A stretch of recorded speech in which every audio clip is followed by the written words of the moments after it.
here? Have you not made a universal shout? That Tyler trembled underneath her banks, the replications of your sounds made her complication. And do you now put on your best attire? And do you now call out a holiday? And do you now strew flowers in his way to grace in triumph over Pompey's blood? Begone! Run to your houses! Fall upon your knees, pray to the gods to return the plague, that needless of light and this ingratitude. These growing feathers plucked from Caesar's wing will make him fly in ordinary pitch. Who else would soar above the view of man and keep us all in servile ignorance?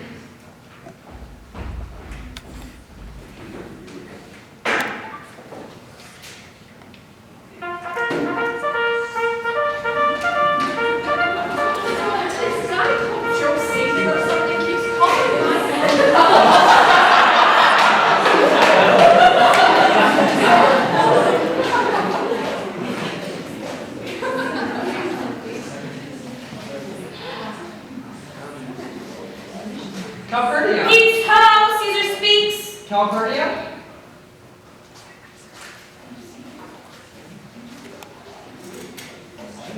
Calpurnia. Oh. Here! Sorry! Ah, Calpurnia! Here, my lord.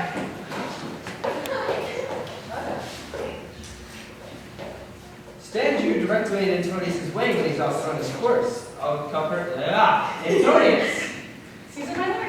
Forget not in your haste to touch upon Calpurnia, for our elders say, the sterile, touched in this holy chase, shake off their barren curse. Wow. I shall remember. When Caesar says do this, it is performed. Set on and leave no ceremony out. Caesar! Ha! Who calls? Bid every noise be still, peace yet again. Who is it in the press that calls on me? I hear a voice, truer than all the music cry, Caesar! Speak, Caesar's turn to hear. Beware the Ides of March! What man is that? A soothsayer bids you beware the Ides of March. Bring him before me, let me see his face. Fellow, come from the throng. Look upon Caesar. What sayest to me now? Speak once again. Beware the Ides of March! He is a dreamer. Let us leave him. Pass.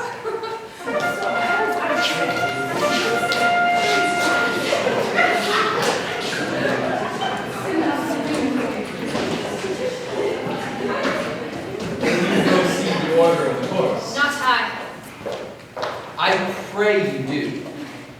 I am not gamesome. I do lack some part of that quick spirit that is in Antony. Let me not hinder, Cassius, your desires.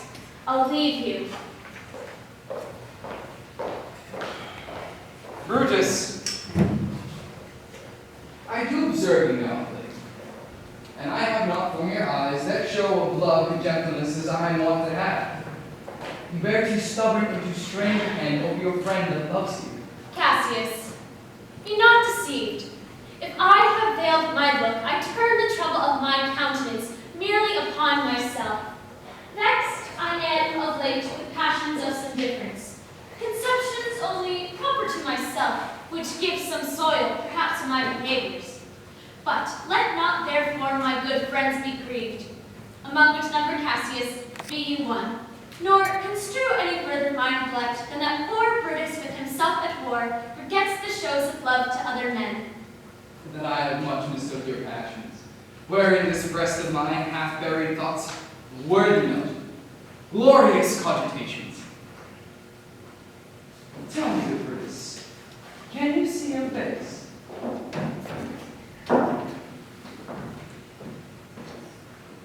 No, Cassius, for the eyes is not itself, but by reflection by some other things. 'Tis just, and it is very much lamented, good Brutus, that you have no such mirror as will turn your hidden worthiness unto your eye, that you might see your shadow. Now I have heard many of the best respect of Rome, except immortal Caesar, speaking of Brutus, groaning under this age's yoke, having wished Brutus had his eyes. Into what dangers would you lead me, Cassius, that you would have me seek into myself, for which is not me?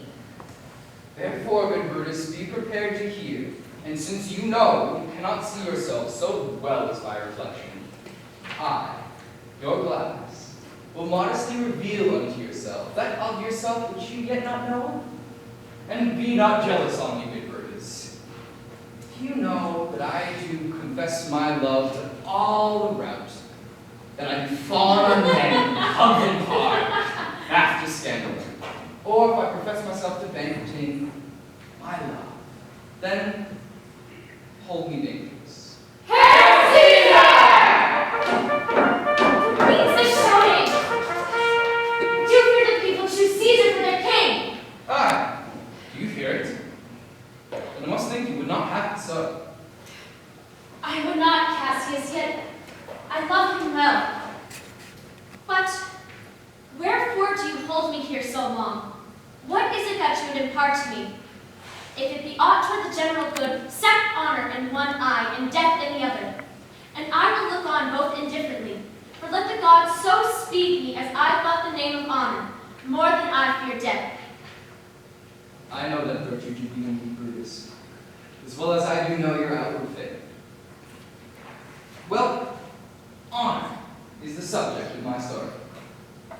Now, I cannot say what you and other men think of this life, but for my single self, I had as lief not be, as live to be in awe of such a thing as I myself. I was born as free as Caesar. So were you. We have both fed as well, and we can both endure the winter's cold as well as he. For once, upon a raw and gusty day, the troubled Tiber chafing with her shores, Caesar did say to me, "Darest thou, Cassius, leap in with me into this angry flood and swim to yonder point?" Upon the word, accoutered as I was, I plunged in and bade him follow. So, indeed he did. The torrent roared, and we did buffet it with lusty sinews, throwing it aside and stemming it with the hearts of controversy. But ere we could arrive at the point proposed, Caesar cried out, "Help me, Cassius, or I should sink!" Nigh, as Aeneas, our great ancestor, did from the flames of Troy the old Anchises bear upon his shoulders, so too, from the waves of the Tiber, did I, the tired Caesar.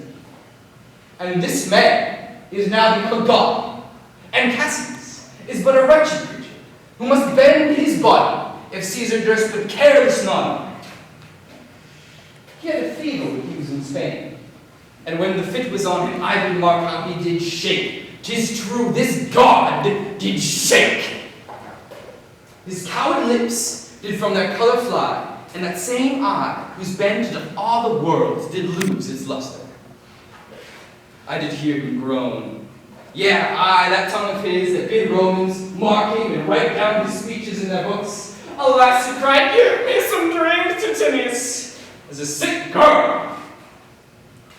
Ye gods, it doth amaze me that a man of such feeble temper should so get the start of the majestic world and bear the palm alone. Hail Caesar! Do not pretend or shout. I do believe these applauses are for some new honors that are heaped on Caesar.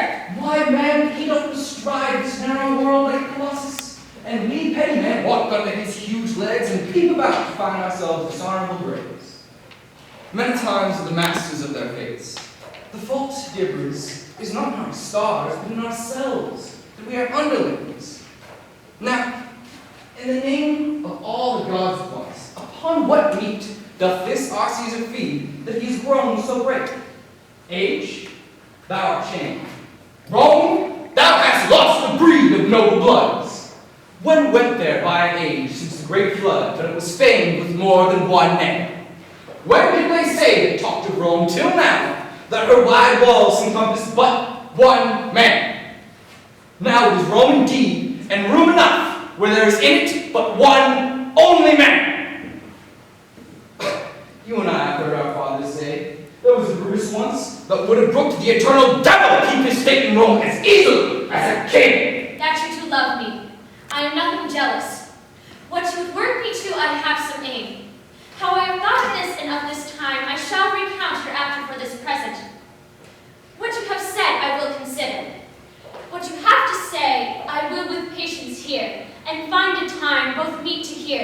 answer such high things. Till then, my noble friend, chew upon this. Brutus had rather be a villager than to repute himself a son of Rome, under these hard conditions as this time is like to lay upon us. I am glad that my weak words have brought this much show of fire from Brutus. The games are done and Caesar's returning. As they pass by, put Casca by the sleeve, and he will, after his sour fashion, tell you what hath proceeded with worthy note today. I will do so. But look you, Cassius, the angry spot doth glow on Caesar's brow, and all the rest look like a chip and train. Casca will tell us what the matter is. Julius Caesar, let me have men about me that are fat, sleek-headed men with such sleep o' nights. Yon Cassius has a lean and hungry look to him. He thinks too much. Such men are dangerous. Fear him not, Caesar. He is not dangerous. He's a noble Roman and well-given. Were he were fatter, but I fear him not. Yet, if my name were violent to fear, I do not know a man I should avoid so soon as that spirit Cassius. He reads much. He is a great observer of deeds, and looks quite through the deeds of men. He loves no plays, as thou dost stand. He hears no music. Seldom he smiles, and smiles in such a sort as if he mocked himself and scorned his spirit that could be moved to smile at anything. Such men as he are never at heart's ease when they behold a greater than themselves, and therefore are very dangerous. But I'd rather tell thee what is to be feared than what I fear, for always I am Caesar. But come on my right hand for this year's death, and tell me truly what's thou thinking of.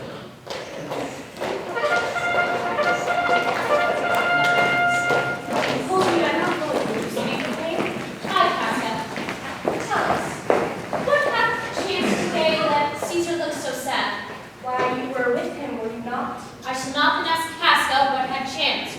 Why, there was a crown offered him, and being offered him, he put it by with the back of his hand, thus, and then the people fell a-shouting. What was the second noise for? Why, for that too. They shouted thrice. What was the third noise for? Why, for that too. Was the crown offered him thrice?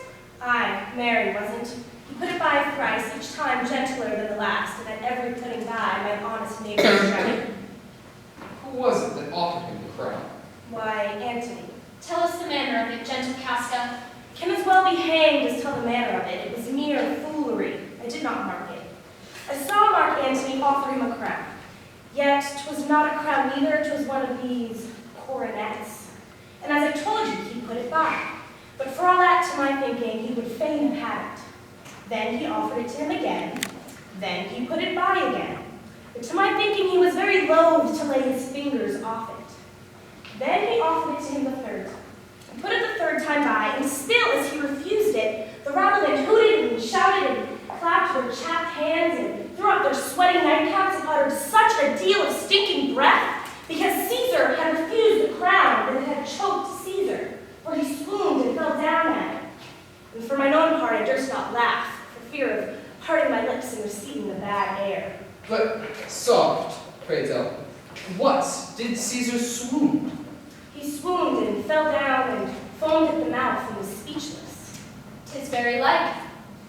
He hath the falling sickness. No, Caesar hath it not, but you and I, honest Casca, we have the falling sickness. I know not what you mean by that, but I am sure Caesar fell down. If the tag-rag people did not clap him and hiss him according as he pleased and displeased him, as they used to do the players in the theater, then I am no true man. What said he when he came unto himself? Mary, before he fell, when he perceived the general herd was happy, he refused the crown. He plucked me open his doublet and offered them his throat to cut. And I had been a man of any occupation, if I would not have taken him at a word, I would I might go to hell amongst the rogues. And so he fell. When he came to himself again, he said if he had done or said anything amiss, that he desired their worships to think it was his infirmity. 3 or 4 wenches where I stood cried, Alas, good soul, and forgave him with all their hearts. But there is no heed to be taken of them. If Caesar had stabbed their mothers, they would have done no less. And after that he came thus sad away? Aye. Did Cicero say anything? Aye, he spoke Greek. To what effect? For mine own part, it was Greek to me. Very well. There is more foolery yet, I can remember it. Will you sup with me tonight, Casca? No, I am promised forth. Will you dine with me tomorrow? I, if I be alive and your mind hold and your dinner worth the eating, Good. I will expect you. do so. Farewell, both. What a blunt fellow has grown to be. He was quick mettle when he went to school. So is he now in execution of any bold or noble enterprise. However, he puts on this tardy form. His rudeness is a sauce to his good wit, which gives men's stomach to digest his words with better appetite. And so it is. For this time I will leave you. Tomorrow, if you please to speak with me, I will come home to you. Or if you will come home to me, and I will wait for you. I will do so. Till then, think of the world.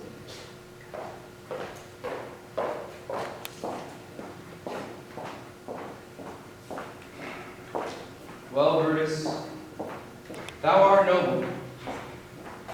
Yet I see thine honorable metal may be wrought from that it is disposed. Therefore it is meet that noble minds keep ever with their like. Caesar doth bear me hard, but he loves Brutus.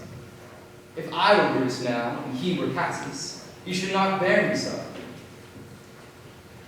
I will this night, in several hands, as if they came from several citizens, in at his windows throw writings, all tending to the great opinion Rome holds of his name, wherein obscurely Caesar's ambition shall be hinted at. And with this, let Caesar see him sure, for we will shake it, or worse days yet endure.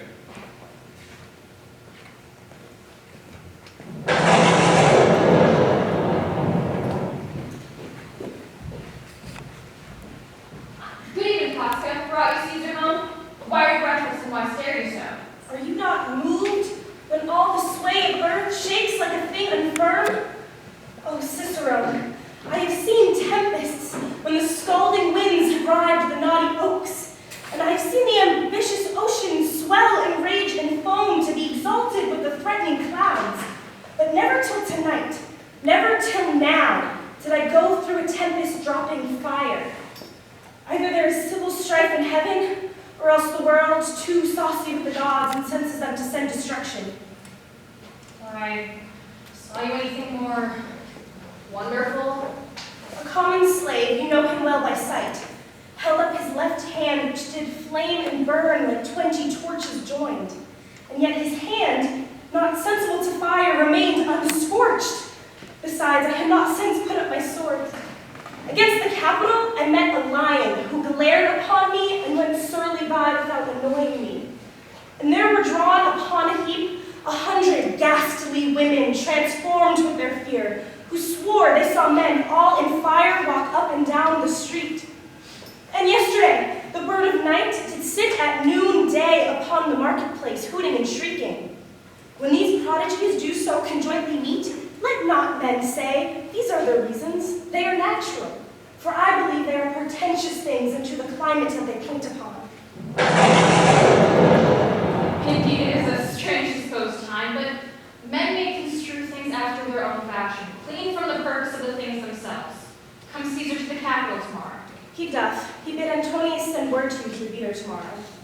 Good night, then, Pasca. This disturbed sky is not to walk in. Farewell, Cicero.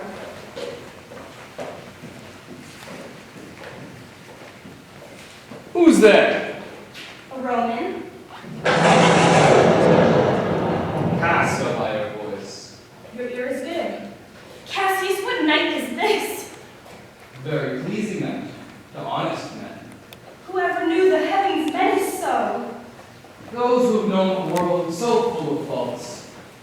For my own part, I have walked about the streets, submitting me unto the perilous night, and thus embraced Casca, as you see, I've bared my bosom to the thunderstone. And when the cross-blue lightning seemed to ope the breast of heaven, I did present myself even in the very aim and flashing. But wherefore did you so much tempt the heavens? It is the part of men to fear and tremble when the most mighty gods by token send such heralds to astonish us. You are dull, Casca.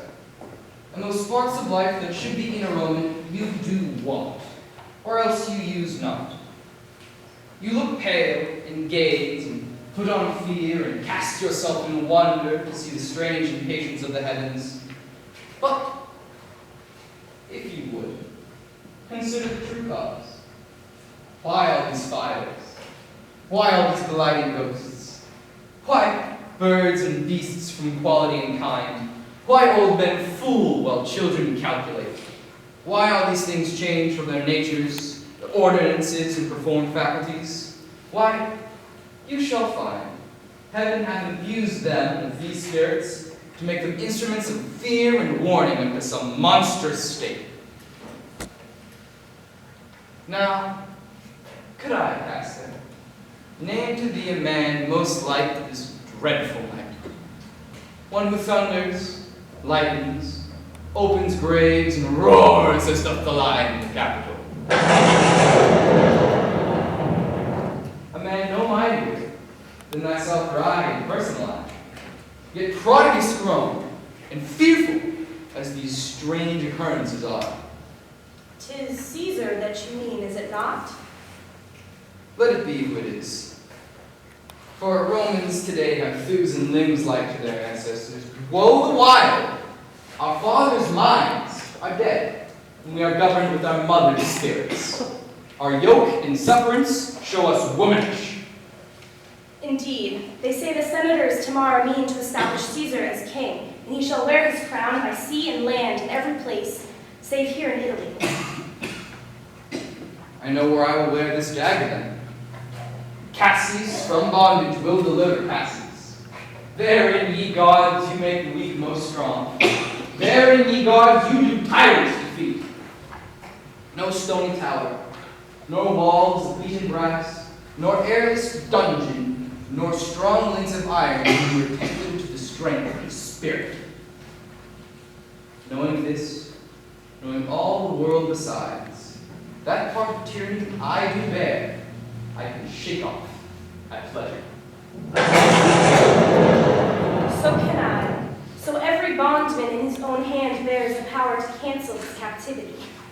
Why should Caesar be a tyrant then? Poor man. I know he would not be a wolf, that he sees these Romans are but sheep. Those who will with haste make a great fire, begin with weak straws.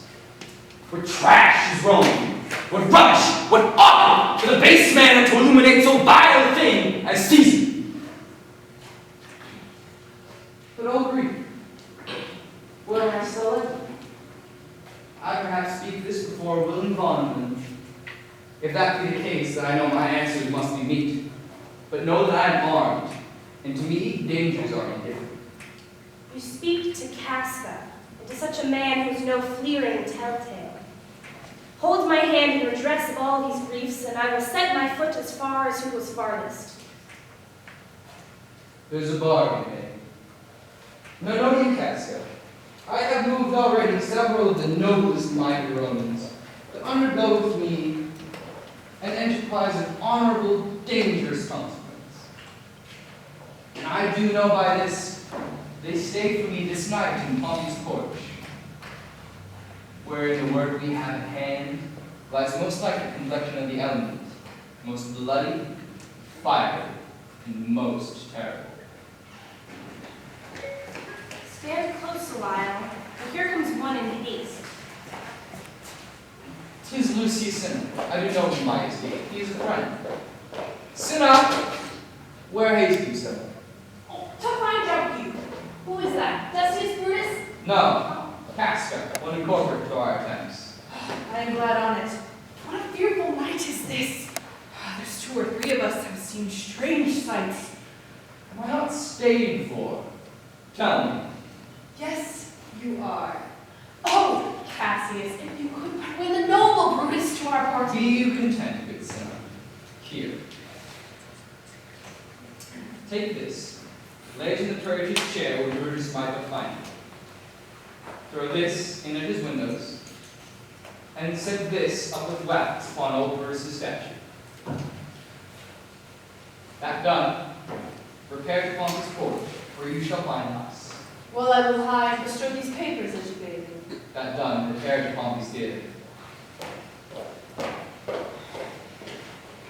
Come, Castor. We will this night visit Brutus in his house. 3 parts of him are ours already, and the main entire upon our next encounter will yield him ours. Oh, he sees wide his hearts, and that which would appear offense in us, his countenance, like richest alchemy, shall change to virtue and to worthiness. Him and his worth, and our great need of him, you have right well perceived. Come, it is after midnight, and ere day we will awake and be sure of it.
It must be by his death, and for my part I know no personal cause to spurn at him but for the general.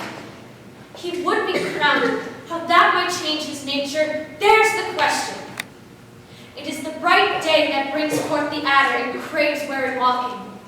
Crown him, that, and then I grant him put a sting in him, that at his will he may do danger with.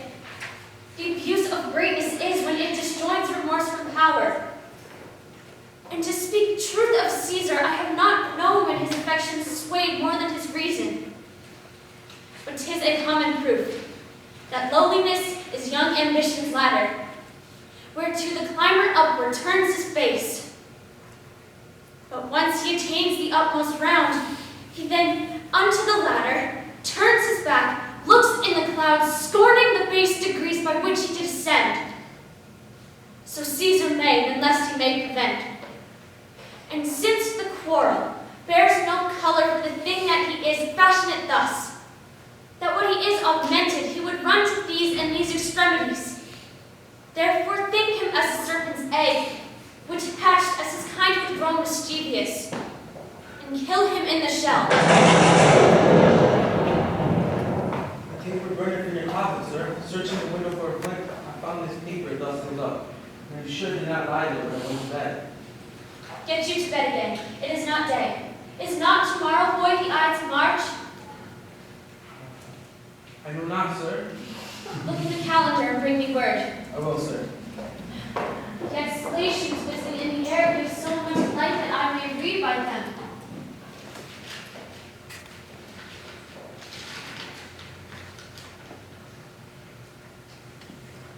Brutus, thou sleepst awake and see thyself. Shall Rome and etc. speak, strike, and redress? Brutus, thou sleepst awake. Such instigations have often been dropped when I took them up. Shall Rome and etc. Thus must I piece it out. Shall Rome stand under one man's awe? What Rome? My ancestors from the streets of Rome the Tarquin drive when he was called a king. Speak, strike, redress. and strike? O Rome, I make thee promise, if thou receivest thy full petition at the hand of Brutus. Sir, March wasted 14 days. 'Tis good. Go to the gate, somebody knocks. Since Cassius first did wed me against Caesar, I have not slept. Between the acting of a dreadful thing and the first motion, all the interim is like a phantasma or a hideous dream.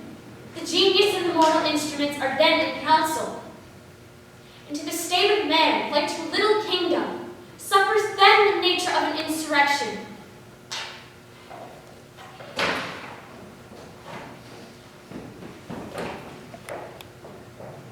Sir, 'tis your brother Cassius at the door, who doth desire to see you. Is he alone? No, sir, there are more with him.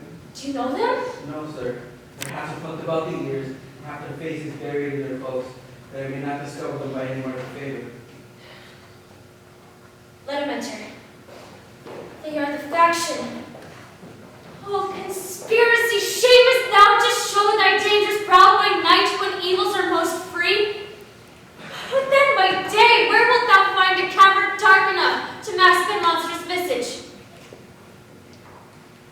Seek none conspiracy. Hide it in smiles and affability. For if thou pat thy native semblance on, nor Erebus itself were dim enough to hide thee from prevention.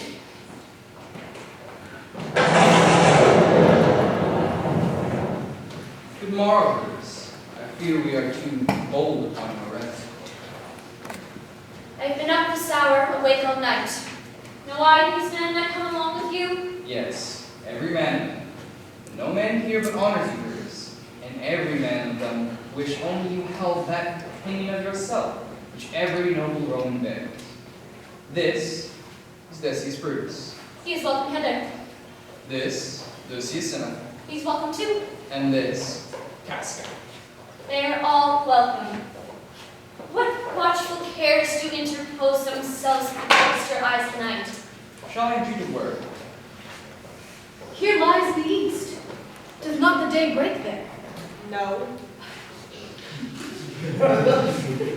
Pardon, sir, it doth. And yon gray lines that fret the clouds are messengers of day. You shall confess that you are both deceived. For here, as I point my sword, the sun arises, which is a great deal growing in the south, weighing the youthful seasons of the year. Some 2 months hence, up higher, toward the north, he first presents his fire. In the high east stands the capital, directly here. Give me your hands all over, one by one. And let us swear our resolution.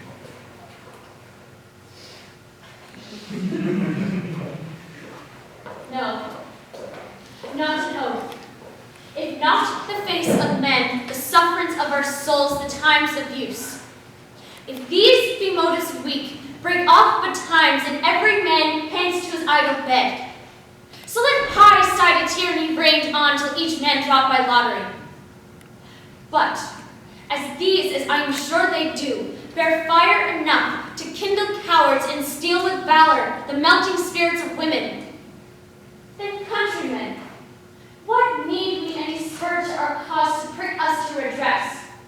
What other bond than that secret Romans that have spoke the word and will not palter? Swear priests and cowards and men cautelous, old feeble Carians and such suffering souls that welcomes wrongs unto bad causes swear. Such creatures as men doubt, but do not stain the even virtue of our enterprise, nor the insuppressive metal of our spirits.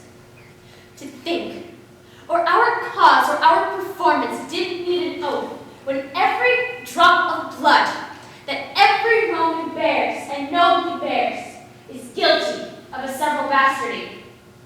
If he do break the smallest particle of any promise that hath passed from him,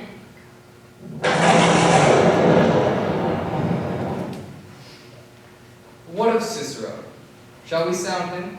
Let us not leave him out. No, by no means. Oh, let us have him. For his silver hairs will purchase us opinion to buy men's voices to commend our deeds. It will be said, that his judgment rules our hands. Our youths in wildness shall to no one appear, but all be buried in his gravity. Oh, name him not. Let us not break with him, for he will never follow anything that other men begin. Then leave him out. Indeed, he is not fit. Shall no man else be touched but only Caesar? Decius, well urged. I feel it is not meet Mark Antony, so well beloved of Caesar, should outlive Caesar. We will find him a shrewd contriver, and you know his means, if he improve them, may well stretch so far as to annoy us all. Which to prevent, let Antony and Caesar fall together. Our course will seem to bloody Caius Cassius, to cut the head off and hack the limbs like wrath and death and envy afterwards. For Antony is but a limb of Caesar. Let us be sacrificers, not butchers, Caius. We all stand up against the spirit of Caesar, and in the spirit of men there is no blood. Oh, that we then could come by Caesar's spirit and not dismember Caesar. But alas, Caesar must bleed for it. And gentle friends, let's kill him boldly, not wrathfully. Let's carve him as a dish fit for the gods, not hew him as a carcass for hounds. And our hearts, as subtle masters do, stir up our servants to an act of rage till after seem to chide them. This shall make our purpose necessary, and not envious. Therefore, so appearing to the common eyes, we shall be called purgers, not murderers.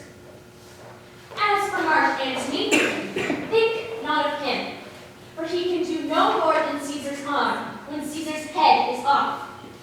Yet I fear him, the engrafted love he bears to Caesar. Alas, good Cassius, do not think of him. If he loves Caesar, all that he can do is take thought for himself and die for Caesar. And that for much he should, for he is given to sports, to wildness, and much company. Indeed, there is no fear in him. Let him not die. Let him live and laugh at this hereafter.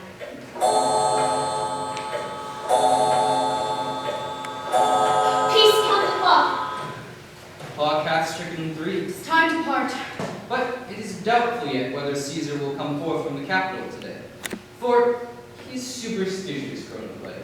Much like the opinion he held once, fantasy, dreams, and ceremonies. It may be these new prodigies, the unaccustomed terror of this night, and the persuasion of his augurs that might hold him from the Capitol today. Never fear that. If he be so resolved, I will nor sway him.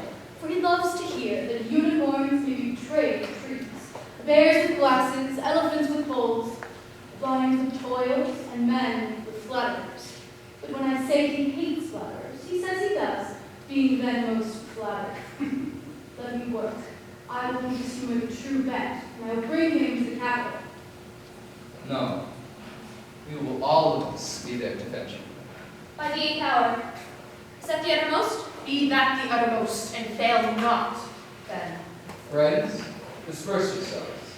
But all remember what you have said here tonight, and hold yourselves true Romans.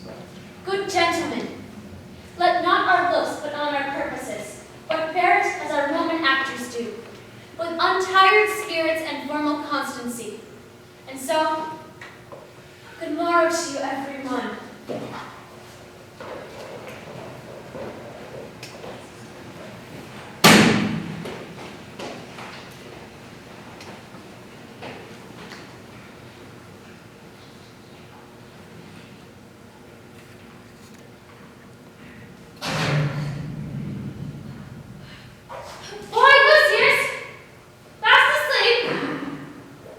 No matter. Enjoy the honey heavy dew of slumber. Thou hast no figures nor no fantasies which busy cares draws in the brains of men. Therefore thou sleepest so sound. Brutus, my lord! Portia, what need you? Wherefore rise you now?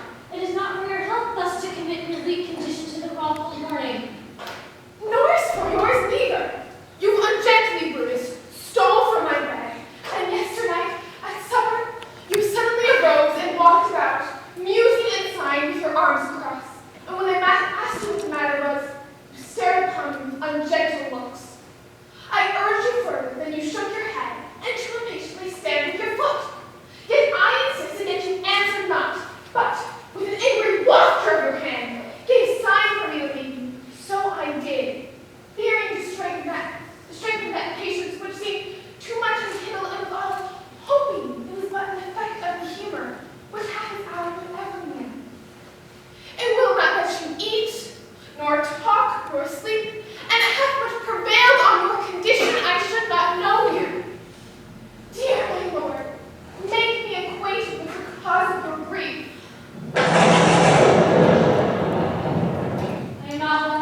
combined.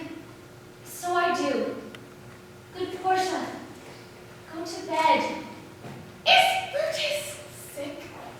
Is it physical to walk unbraced and suck up the humors of the day morning? What? Is Brutus sick? And will he steal out of his wholesome bed to dare the vile contagion of the night and tempt the roomy and unpushed air to add unto his sickness? No, my Brutus.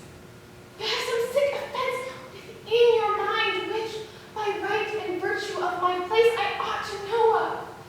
And upon my knees, I charm you with my once commended beauty, by all our vows of love and that great vow which you incorporate and make us one, that you unfold to me yourself, your half, I your heavenly. And what men tonight have come to resort to you, for here have been some 6 or 7 who did hide their faces even from darkness. Kneel not, gentle Portia. I should not need if you were gentle, Brutus. Tell me, Brutus, within the bonds of marriage, is it expected I should know no secrets that appertain to you? Am I yourself but, as it were, in sort or limitation, to keep you at your meals, comfort your bed, and talk to you sometimes? Dwell I but in the suburbs of your good pleasure? If it be no more, Portia is Brutus's harlot, not his wife. You are my true and honorable wife, as dear to me as the ruddy drops that visit my sad heart. If this were true, then I would know this secret. I grant I am a woman, but withal a woman Lord Brutus took to wife. I grant I am a woman, but withal a woman well reputed Cato's daughter. Think you I am no stronger than my sex, being so fathered and so husbanded? Tell me your counsels, I will not disclose them.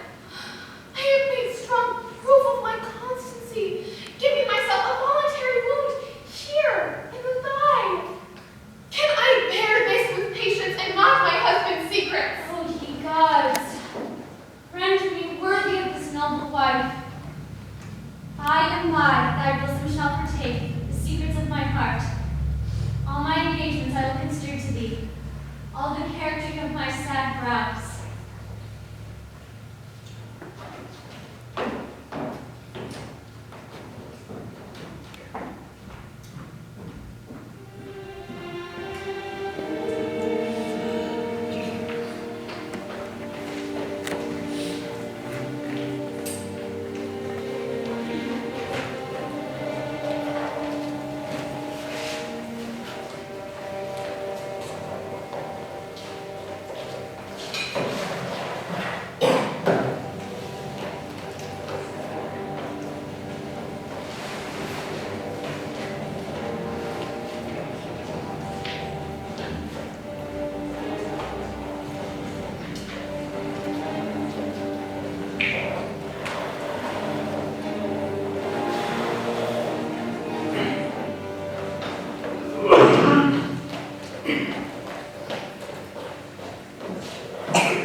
Nor heaven nor earth have seen peace tonight. Thrice hath Calpurnia cried out in her sleep, Help! Ho! They murder Caesar! Who's within?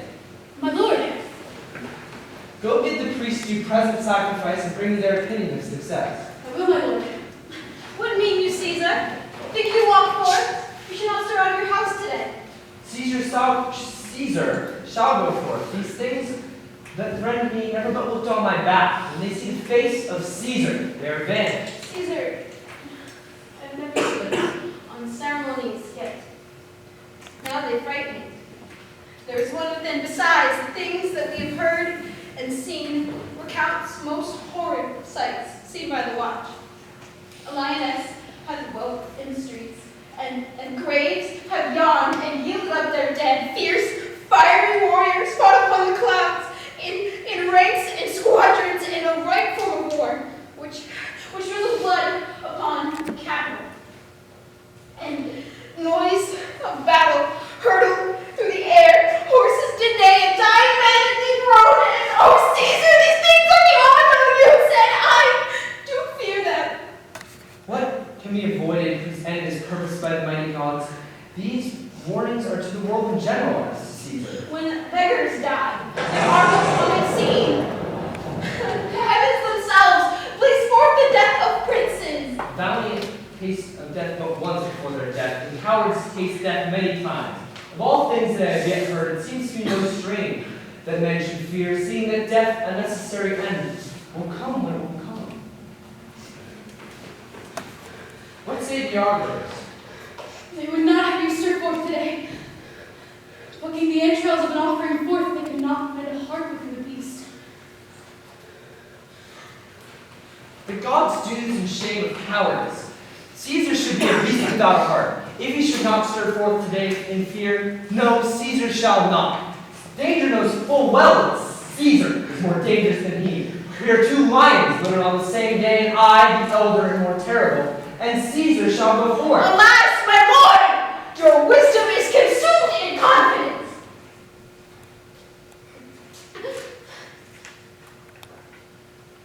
Call it my fear that keeps you in the house and not your own.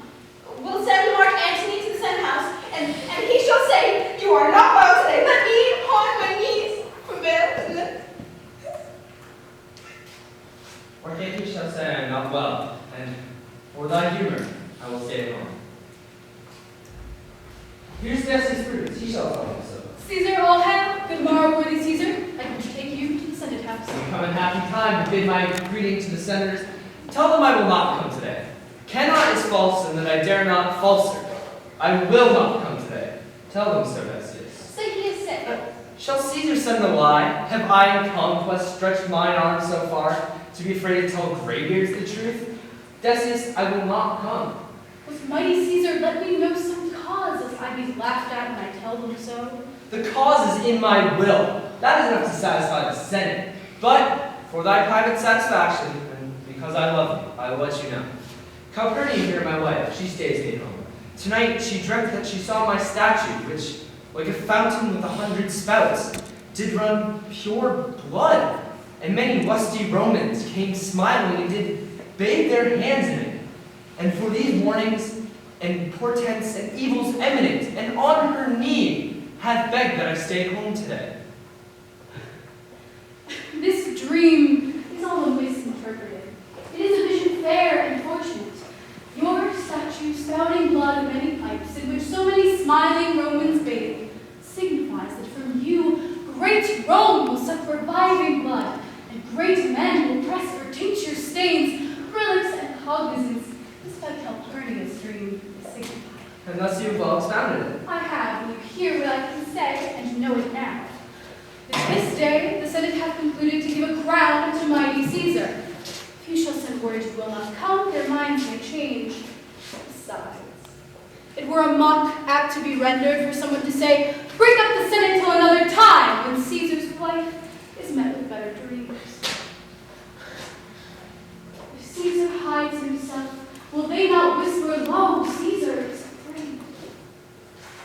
Pardon, it is my dear love to our proceedings that bid me tell you this, and reason to my love is my love. How foolish do your fears seem now, Calpurnia. I'm ashamed that I did yield to them. Give me my robe and I will go. What? Brutus, you stirred so early this morning. Whoa, a little sleepy, sorry.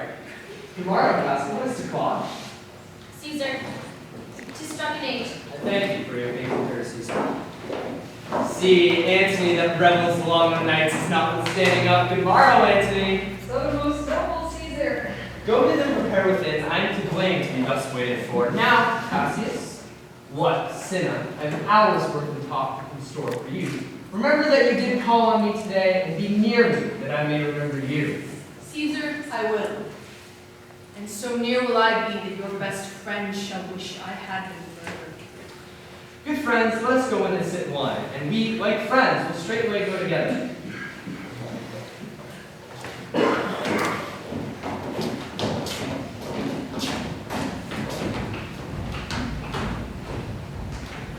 That very light is not the same. Oh, Caesar, the heart of Brutus yearns to think upon.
Pretty boy, run to the Senate house.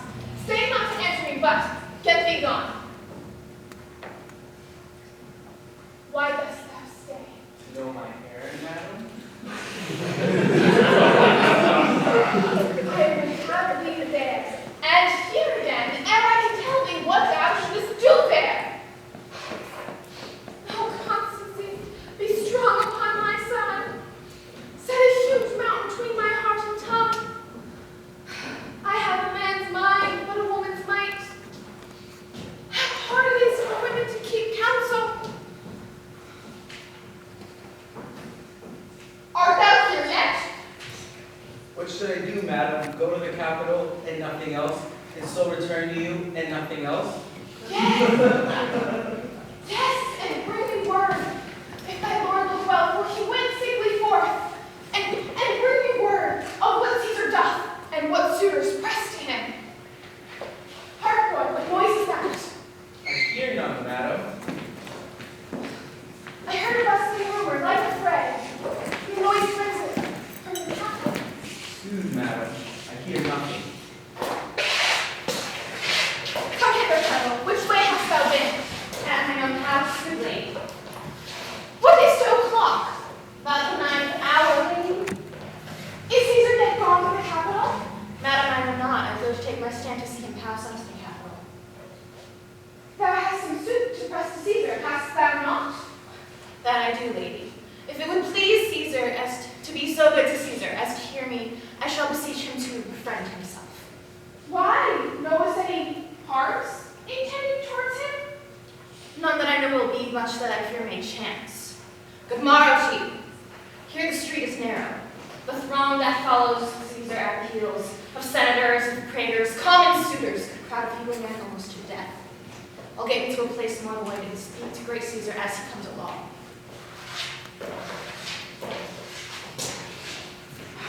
I must go in. I wee how weak a thing the heart of a woman is.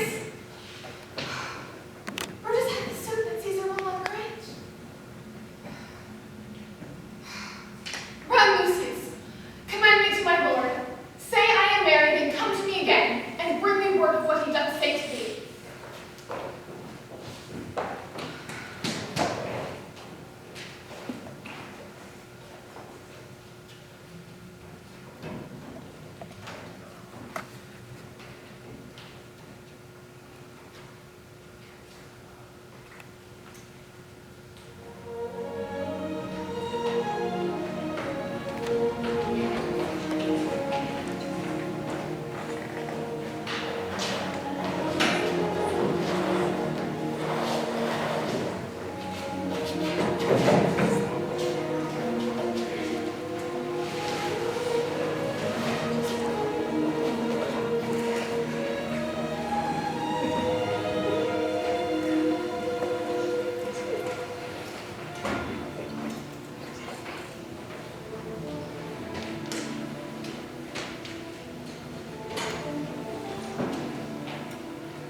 tides of March are come. Aye, Caesar, but not gone. Caesar, beware of Brutus. Take heed of Cassius. Come not near Casca. Have an eye to Cinna. Thou hast wronged Decius Brutus. There is but one mind in all these men, and it is bent against you. If thou beest not a mortal, look about you. Security gives way to conspiracy. The mighty gods defend thee, thy lover, Artemidorus. My heart laments that virtue cannot live out of the deep of emulation. If thou read this, O Caesar, thou wouldst may live. If not, the fates of traitors do contrive. Hail, Caesar, read the schedule. Caesar, Cinna desire you to read this at your best pleasure. This is humble suit. Read mine first, for mine the suit that touches Caesar near. Read it, great Caesar. What touches us ourselves when we last served? Delay not, Caesar. Read it instantly. What, is the fellow mad? Surviving place. What? Urging your petitions in the streets? How much of it cannot be?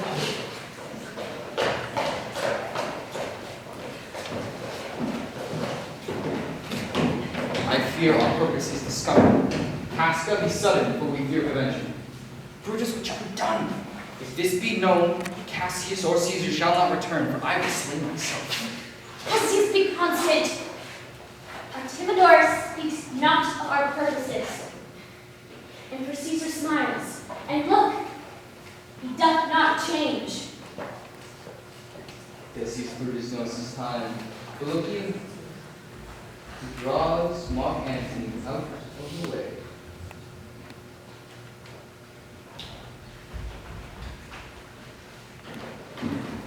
Where is Lucius Cinna? Let him go to presently prefer his suit to Caesar. He is addressed. Press near and second him. Casca, you are the first that raises your hand.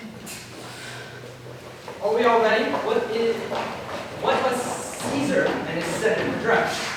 And Most high, most mighty, and most puissant Caesar, Lucius Cinna throws before thy seat, on humble heart, this I must prevent thee, Cinna. These couchings and lowly courtesies might fire the blood of ordinary men, and turn preordinance and first decree into the law of children. Be not fond to think that Caesar bears such rebel blood, of that of which the true quality of that which melteth fools. I mean, sweet words, low crooked curtsies, and base spitting and fawning, thy brother by decree is banished. If thou dost pray and bend and fawn for him, I spur thee like a cur out of my will. Know that Caesar doth not wrong, nor without cause will he be satisfied.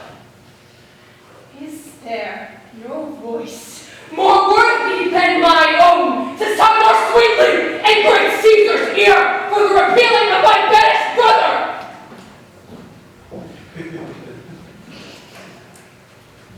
I kiss thy hand, but not flatter, Caesar. Desiring would be that Publius Cimber have an immediate freedom of appeal. What, Brutus? Pardon, Caesar. Caesar, pardon. As low as thy foot shall Cassius fall, to beg enfranchisement for Publius Cimber. I could be well moved, if I were as you. If I could pray to move, prayers would move me. But I am as constant as the northern star, of whose true fixed and resting quality there is no fellow in the firmament. The sky is painted with unnumbered sparks. They are all fire, and every one doth shine, but there is but one doth hold in his place. First in the world, 'tis well with men, and men are flesh and blood, apprehensive. But there is but one doth hold in his rank, and that I am he. Let me show a little bit, even in this, that I was constant, Cimber should be banished, and constant to remain and keep him so.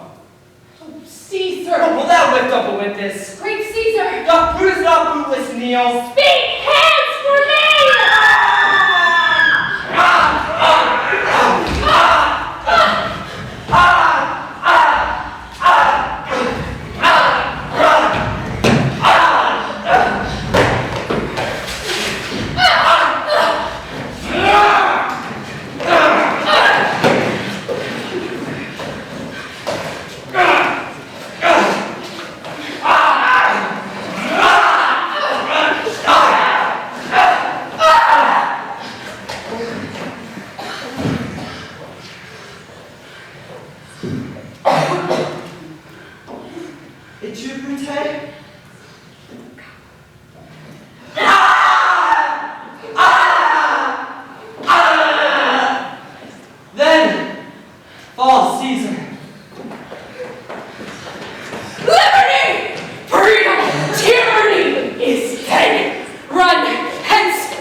Roman pulpits cry liberty, freedom, and enfranchisement. People and senators, be not affrighted. Fly not, stand stiff, and visions dead as pain. Go to the pulpit, Brutus. Cassius, too. Where is Mark Antony?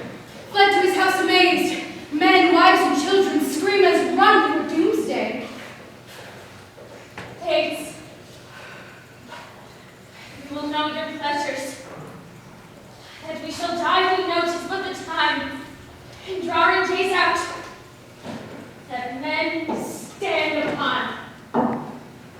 Why, he who cuts off 20 years of life, cuts off so many years of fearing death. Grant that. Then is death a benefit? So are we, Caesar's friends, who have abridged his time of fearing death. Stoop, Romans, stoop! And let us bathe our hands in Caesar's blood, up to our elbows and besmear our swords. Then walk we forth, even to the marketplace, and waving our red weapons over our heads. Let us all cry, peace, freedom, and liberty! Stoop then, and wash. How many ages hence shall this our lofty scene be acted over, in states unborn and accents yet unknown? How many times shall Caesar plead in sport, that now on Pompey's basis lies no worthier than the dust? So oft shall it be. So oft shall the not of us be called men who gave their freedom liberty. What shall we forth? Aye, every man away. Brutus shall be, and we will follow with the best and most fullest parts of all. It's oft who comes here. A friend of Antony's. Thus did my master bid me kneel, and thus did Mark Antony bid me fall down, and being prostrate, thus he bade me say, Brutus, noble, wise, valiant, and honest, Caesar was mighty, royal, bold, and loving. Say, I love Brutus, and honor him. Say, I feared Caesar, loved him, honored him. If Brutus will vouchsafe that Mark Antony may safely come to him. Antony shall not love Caesar dead so well as Brutus living, and will follow the fortunes and affairs of noble Brutus throughout the hazards of his untrue state with all true faith, so says my master Antony. My master is a wise and valiant Roman. I never thought worse. Tell him, so please him come unto this place.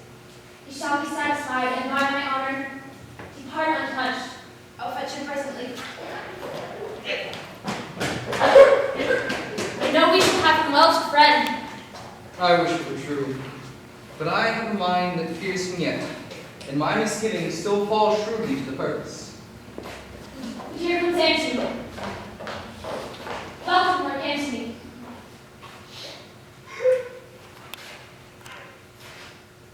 Almighty Caesar, dost thou lie so low?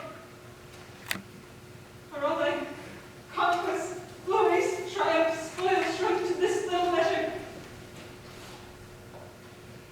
Fare thee well.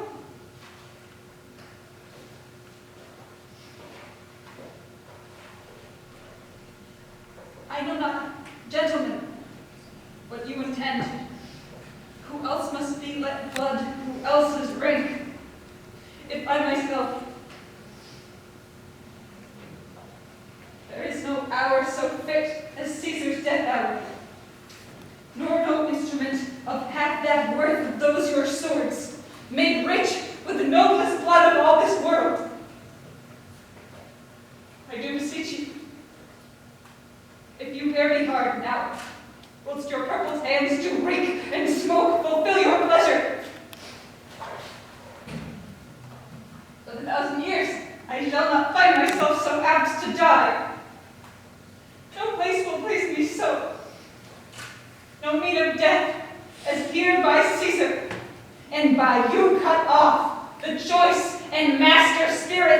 age. Oh, Antony, beg not your death of us.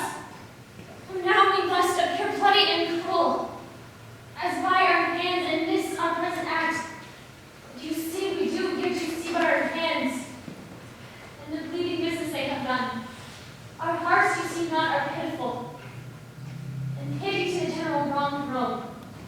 As fire drives out fire, so pity hath done this deed on Caesar.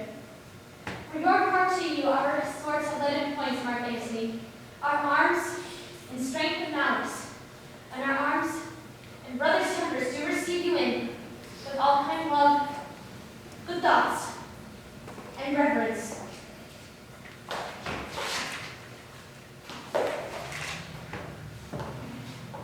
Your voice shall be as strong as any man's in the disposing of new dignitaries. Oh, only be patient till we have appeased the multitude that are beside themselves with fear, and then we shall deliver you the cost.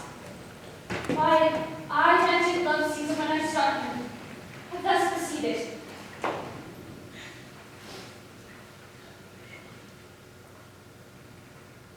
I doubt not of your wisdom.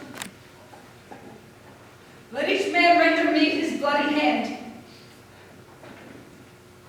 First, Marcus Brutus will I shake with you. Now, Decius Brutus, yours. Yours, Cinna. And my valiant Casca, yours. Though last, not last in love, yours, good Cassius. Gentlemen, all, alas, what shall I say? My critic now stands on such slippery ground that one of two bad ways he must conceit me. Either a coward or a flatterer. But I did love thee, Caesar, oh, 'tis true. If then thy spirit look upon us now, does it not grieve thee dearer than thy death, to see thy Antony making his peace, shaking the bloody fingers of thy foes, most noble, in the presence of thy corpse? Hadst I as many eyes as thou hadst wounds, weeping as fast as they streak forth thy blood, it should become me better than to close in terms of friendship with thy enemies. Pardon me, Julius. It was so made brave heart. Here didst thou fall, and here thy hunters stand, signed in thy spoil, crimsoned in thy leaf. O world, thou wast the forest to this part, and this indeed, O world, the heart of thee. How like a deer stricken by many princes dost thou here lie? Mark Antony, Pardon me, Caius Cassius! The enemies of Caesar shall say this, then in a friend it is cold modesty. I blame you not for praising Caesar so. But what compact mean you to have with you? Shall we be pricked in number of our friends? Or shall we on, and not depend on you? Therefore I took your hands, but indeed was swayed from the point by looking down on Caesar. Friends am I with you all, and love you all, upon this hope that you shall give me reasons why and wherein Caesar was dangerous. Or else with this established spectacle. Our reasons are so full of good regard that for you, Mark Antony, a son of Caesar, you should be satisfied. That's all I seek. And moreover, suitor, that I may produce his body to the marketplace and in the pulpit, as becomes a friend, speak in the order of his funeral. You shall, Mark Antony. Brutus, a word with you. You know not what you do. Do not consent that Antony speak in his funeral. Know you how many of the people may be swayed by that which he will utter? By your pardon, I will myself into the pulpit first and show the reason of our Caesar's death. What Antony shall speak, I will protest. He speaks by leave and by permission. and we shall be contented that Caesar shall receive all true rights and lawful ceremonies. It shall advantage more than do us wrong. I know not what may fall. I like it not. Mark Antony, here take you Caesar's body. You shall not, in your funeral speech, blame us, but speak all good you can by of Caesar. And so you do, by our permission. You shall have no hand about his funeral, and you shall speak in the same pulpit, whereto I am going after my speech is ended. Be it so. I do desire no more. Prepare the body then, and follow us.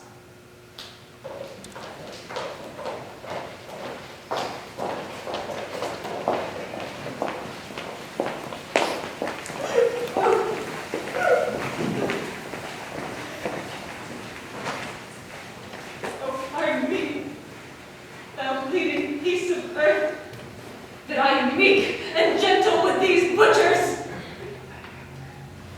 Thou art the ruins of the noblest man that ever lived in the tide of times. Woe to the hand that shed this costly blood! Over thy wounds now do I prophesy, which like dumb mouths do ope their ruby lips to beg the voice and utterance of my tongue. A curse shall light upon the limbs of men. Domestic fury and fierce civil strife shall cover all parts of Italy. Blood and destruction shall be so in use, and dreadful objects so familiar that mothers shall but smile when they behold their infants quartered with the hands of war.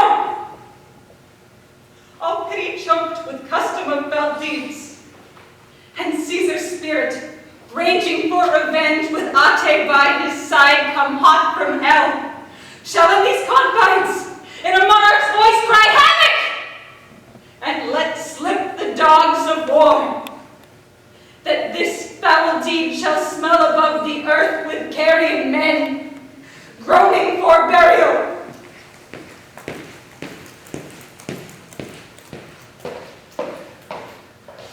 You serve Octavius Caesar, do you not? I do, Mark Antony. Caesar did right for him to come to Rome. He did receive his letters and bid me to tell you by word of mouth. Oh, Caesar! Thy heart is big, yet be a pardon weak. How should my seas catching forth? Mine eyes, seeing the beads of sorrow stained and dyed, began to water. Is your master coming? He is within 7 leagues of Rome. Post back with speed, and tell him what hath chanced. Here is a mourning Rome, a dangerous Rome, a Rome of safety for Octavius, yet I hence and tell him so. Yet, stay a while. Thou shalt not back till I have borne this corpse into the marketplace. There in my oration shall I try how the people take the bloody issue of these cruel men. According to the which, thou shalt discourse back to the young Octavius the state of things.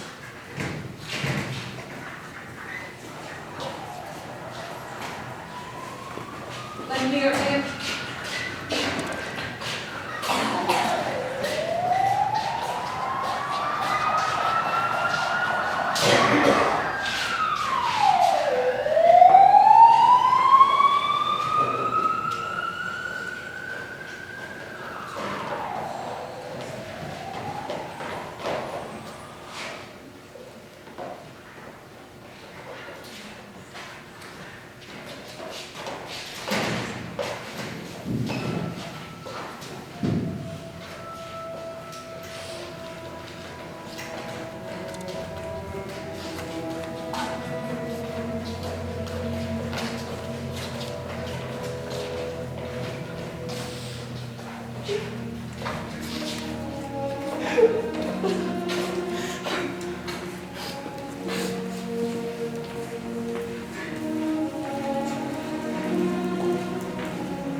may believe.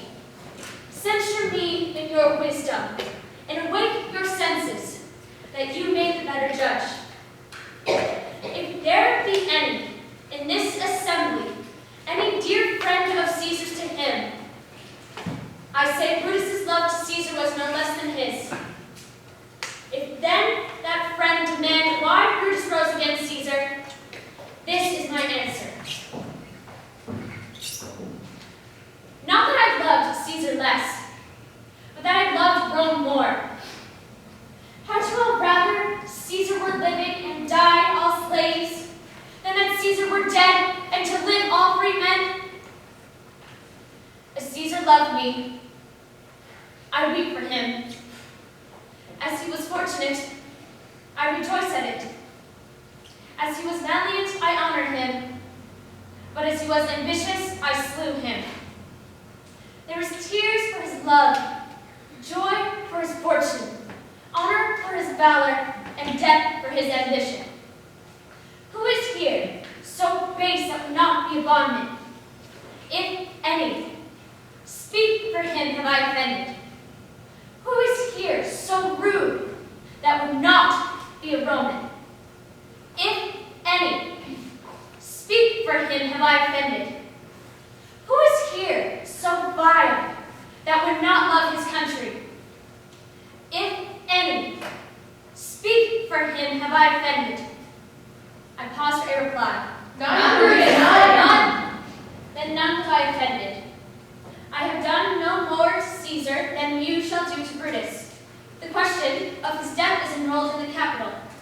His glory not extenuated, pardon me, wherein he was worthy, nor his offenses enforced, for he suffered death. Here comes his body, mourned by Mark Antony, who, though he had no hand about his death, shall receive the benefit of his dying, a place in the commonwealth, as which of you shall not. With this I depart, that, as I slew my best loved for the good of Rome, I have the same dagger for myself, and it shall please my country to need my death. Leave Brutus! Leave! Where are the trial of his house? Give him a statue of his ancestors. Let him be Caesar. Caesar's better parts shall be crowned in Brutus. Bring to his house the shouts and clamors. My countrymen. Peace! Silence! Noble Brutus speaks. Peace! Oh!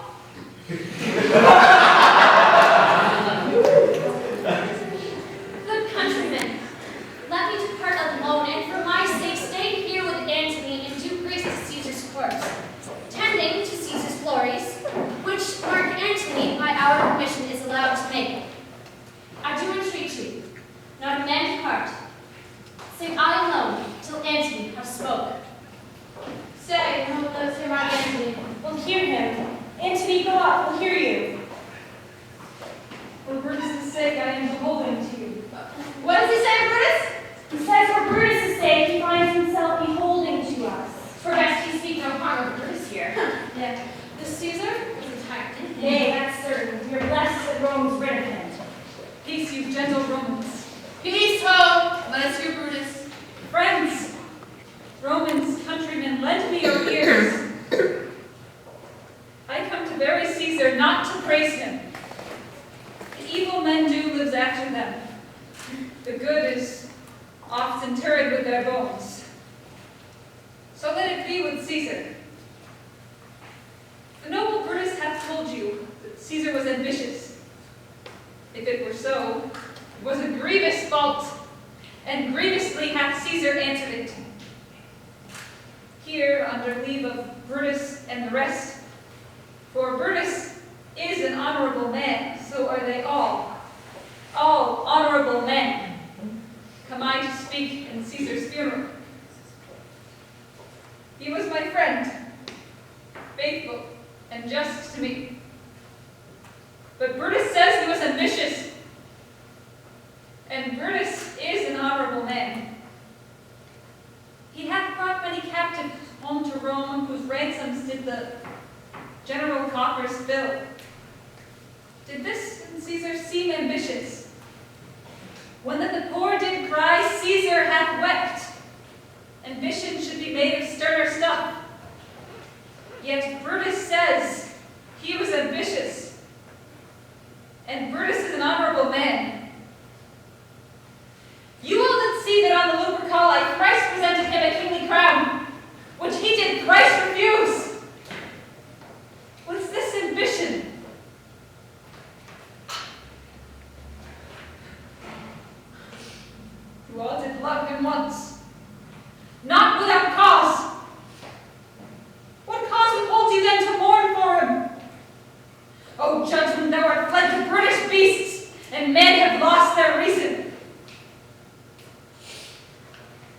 Bear with me.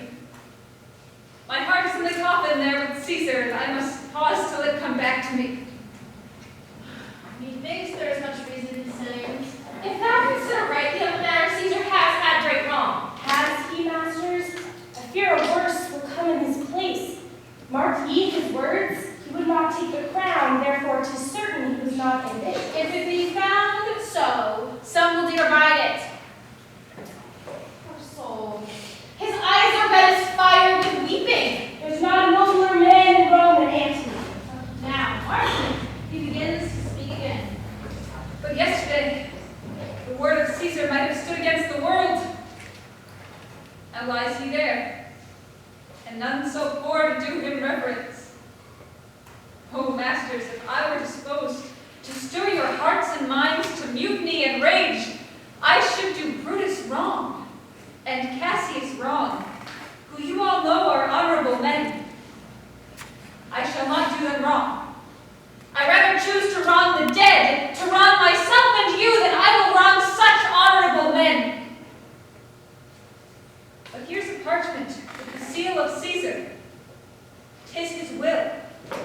Let but the commons hear this testament, which, pardon me, I do not mean to read, and they would go and kiss dead Caesar's wounds, and dip their napkins in his sacred blood, yea, beg a hair of him for a memory, and dying, mention it in their wills, bequeathing it as a rich legacy unto the issue.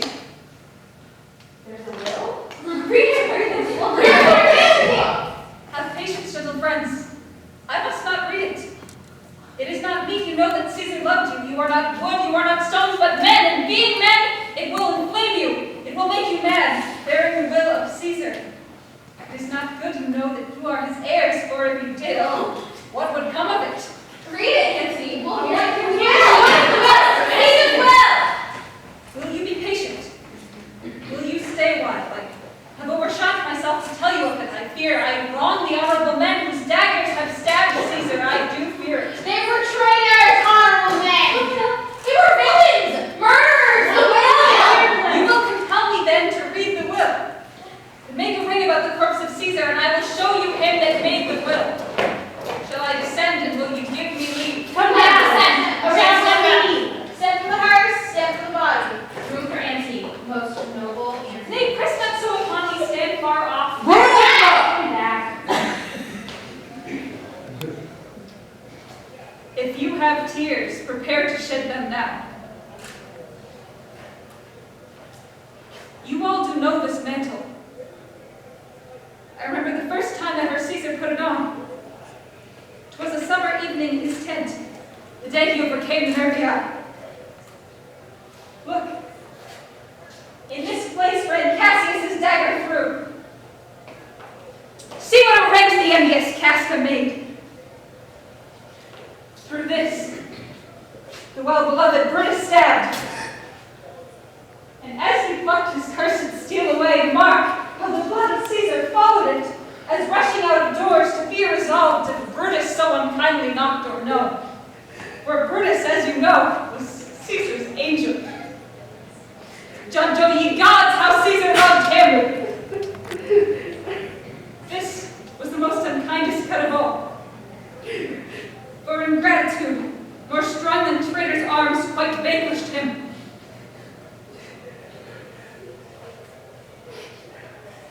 With his mantle muffling up his face, even at the base of Pompey's statue, which all the while ran blood, great Caesar fell. Oh, what a fall was there, my countrymen! Then I, and you, and all of us fell down, whilst bloody treason flourished over us. Oh, now you weep. And now you feel, I perceive, a dint of pity. These are gracious drops. Kind souls, what weep you when you behold Caesar's vesture wounded? Here he is himself, marred as you see with traitors! Hideous spectacle, most noble Caesar! Oh, woeful dead! Oh, traitors! Villains! Oh, most bloody sight! We will be revenged! Revenge about! Seek! Fire! Burn! Kill! Slay! Let not a traitor live! Hey, countrymen! Peace! Let us hear no Antony. We'll follow him. will die with him. Good friends, sweet friends, let me not stir you up to such a sudden flood of mutiny. They that have done this deed are honorable. What private griefs they have, alas, I know not what made them do it. But they are wise and honorable, and will no doubt with reasons answer you. I come not, friends, to steal away your hearts. I am no orator as Brutus is. But as you know me all, a plain, blunt man that loved my friend. And they that know full well gave me public leave to speak of him.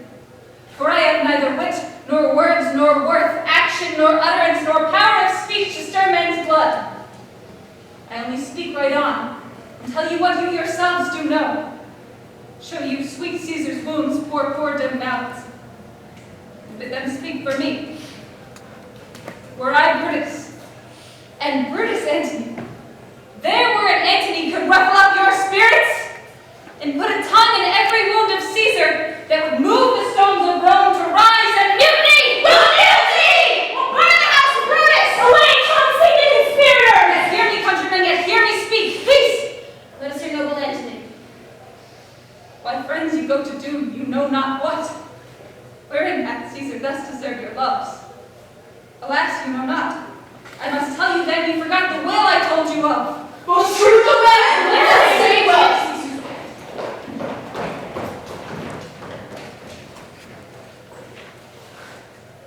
Here is the will.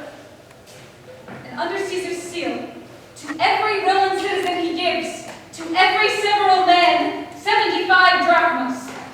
Most noble Caesar. Oh, We will revenge his death! Caesar. Hear me with patience. Peace out!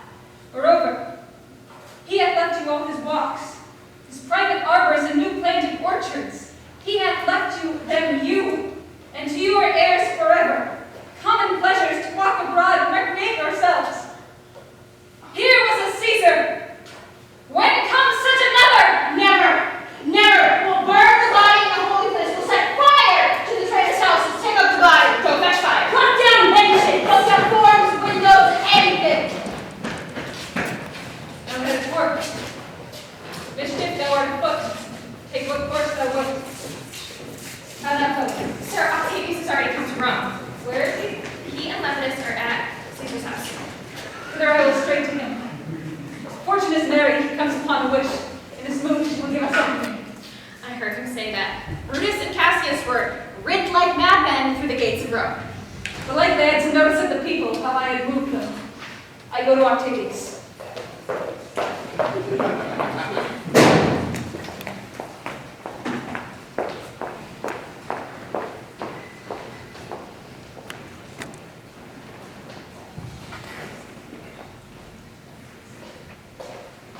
Tonight I dreamed that I did feast with Caesar, and things unlucky charged my fantasy. I have no will to wander forth doors, yet something leads me forth. What's your name? Whither are you going? Where do you dwell? Are you a married man or a bachelor? Answer everyone directly. And briefly? I am wise. I'm truly your best. What is my name? Whither I am going? Where do I dwell? Am I a married man or a bachelor? And to answer every man directly, briefly, wisely and truly, wisely I say, I am a bachelor. Oh, that's us to say they're fools that marry. Go bear me for that, I fear. Proceed directly. Directly and going to Caesar's funeral. As a friend or an enemy? As a friend. That matters answer directly. For your dwelling. Briefly, I dwell by the capital. Your name, sir? Truly. Truly, my name is Cinna. Tear pieces, you can spare! I'm Cinna the poet. I'm Cinna the poet. Terror for his bad verses. Terror for his bad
consent upon condition that Publius shall not live. He is your sister's son, Mark Antony?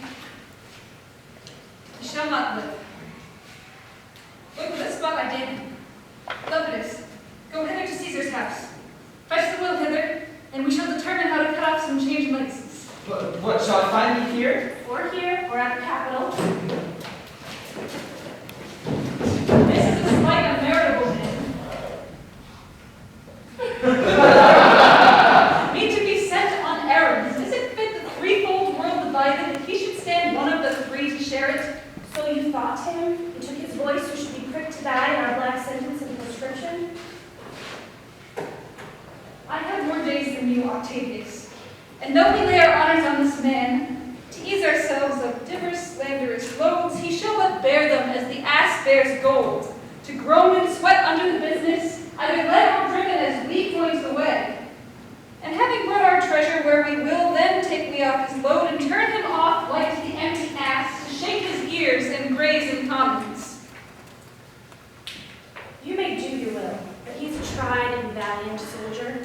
So is my horse, Octavius, and for that I do appoint him store of provender. It is a creature that I teach to fight, to win, to stop, to run directly on, his corporal motion governed by my spirit. And in some takes is Lepidus but so. He must be taught and trained and bid go forth, a barren-spirited fellow, one that feeds on abjects, orbs, and imitations. Now listen, Octavius. Great things.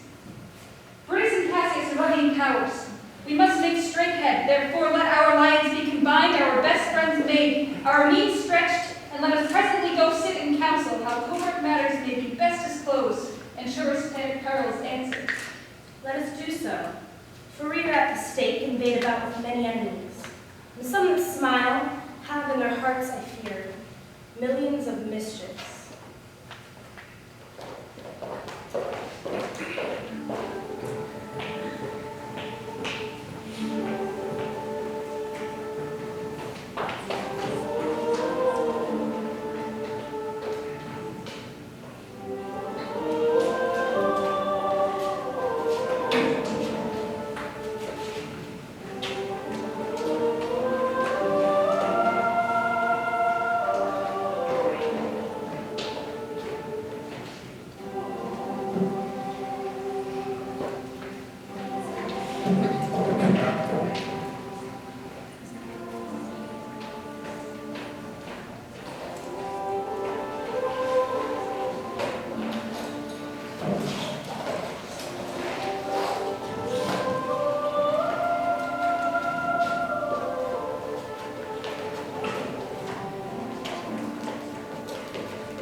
Stand ho. Stand ho, speak the word long. Stand. Stand.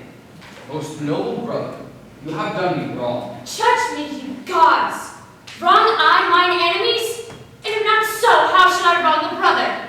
Brutus, this sober form of yours hides wrongs, and when you do Cassius, be content. Speak your grief softly, I do know you well. Before the eyes of both our armies here, which should perceive nothing but love from us, let's not wrangle. Bid them move away, and then in my tent, Cassius, enlarge your griefs, and I will give you audience.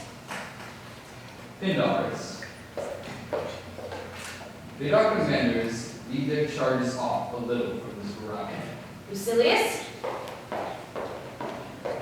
do you the like, and let no man come to our tent till we have done our conference. Let Lucilius and Titinius guard our door.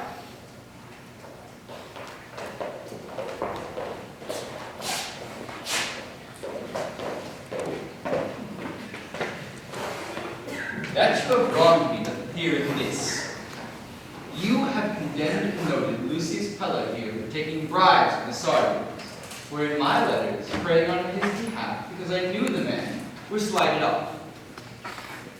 You wronged yourself to write in such a case. In such a time as this, it is not meet that every nice offender should bear his comment. Let me tell you, Cassius, you yourself are much condemned to have an itching palm, to sell and march your offices for gold to undeservers. I, and the chief palm. You know that you are Brutus that speaks this, or else by the gods this speech were your last. The name of Cassius honors this corruption, and chastisement doth therefore hide his head. Chastisement? Remember March, the Ides of March, remember? Did not great Julius bleed for justice' sake? What villain touched his body that did stab, and not for justice? What? Shall one of us that struck the foremost man of all this world, but for supporting robbers, shall we now contaminate our fingers with base bribes, and sell our mighty spaces for so much large honors, for so much trash as may be grasped thus? I'd rather be a dog and bathe the moon than such a Roman. Brutus, beg not at me.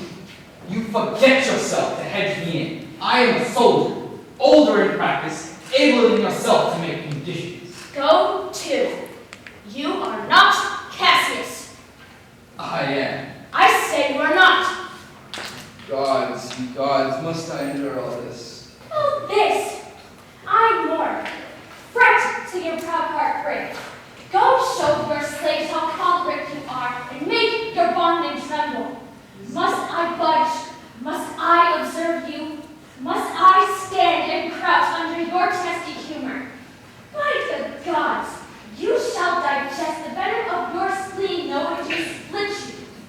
From this day forth, I'll use you for my mirth, yea, for my laughter, when you are waspish. Does it come to this? You say you are but a soldier. Let it appear so. Make your vaunting true.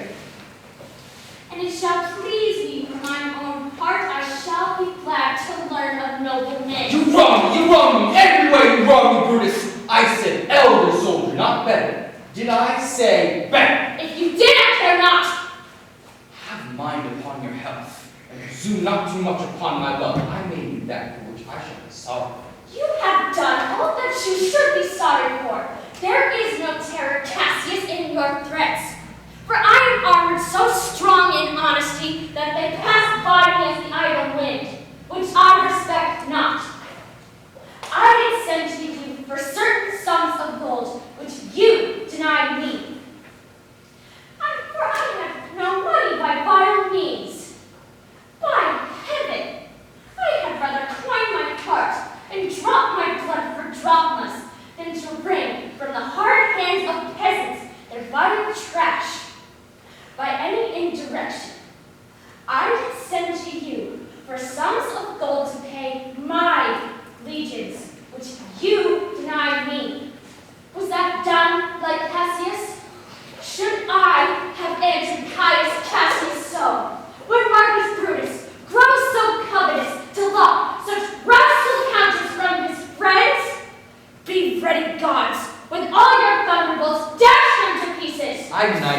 You did! I did not!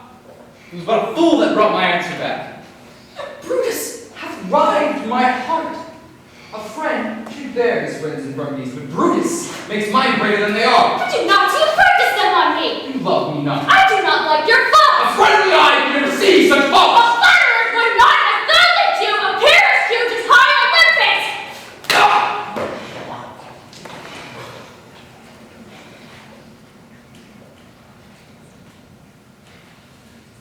Come, Antony and young Octavius, come. Revenge yourselves alone on Cassius, for Cassius is the weary of the world.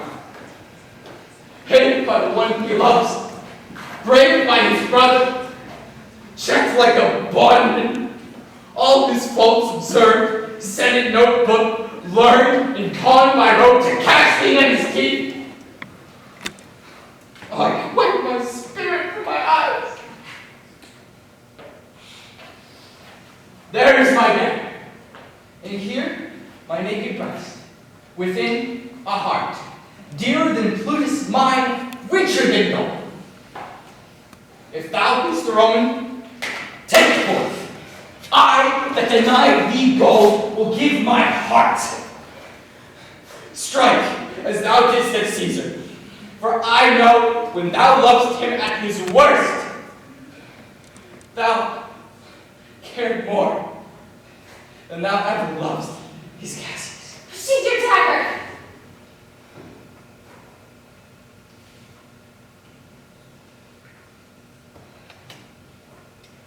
Be angry when you will. It shall have scope. Do what you will. Dishonor shall be humor. Oh, Cassius, you are yoked with a lamb that carries anger as a flint bears fire.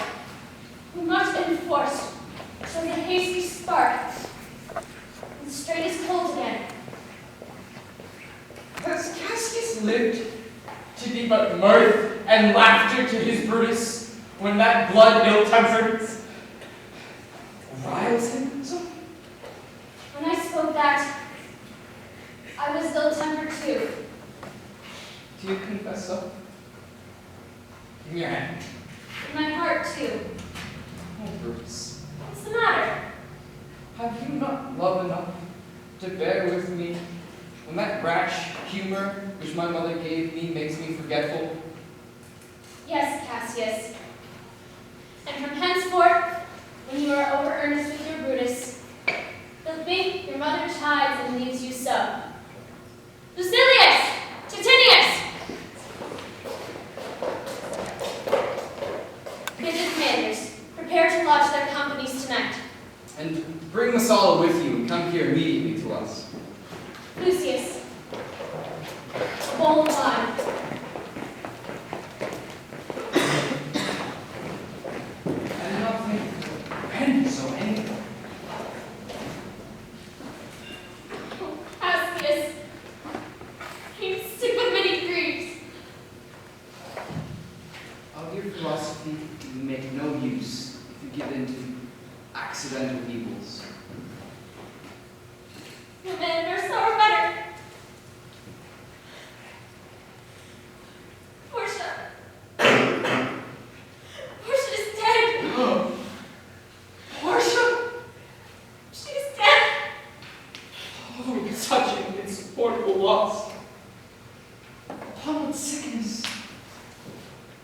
Patient of my absence. In grief that young Octavius of Arcantia made themselves so strong. For with her death that these tidings came, she fell distraught. Her attendants absent. Swollen fire. And died so? Even so.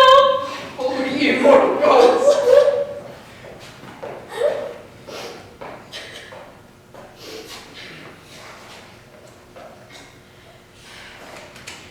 Speak no more of her. Give me a bowl of wine. In this, I bury all unkindness, Cassius. My heart is thirsty for that noble pledge. Fill, Lucius, for the wine runs well cut.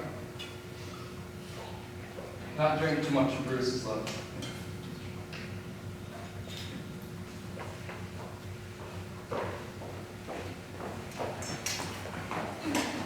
Come in, Titinius.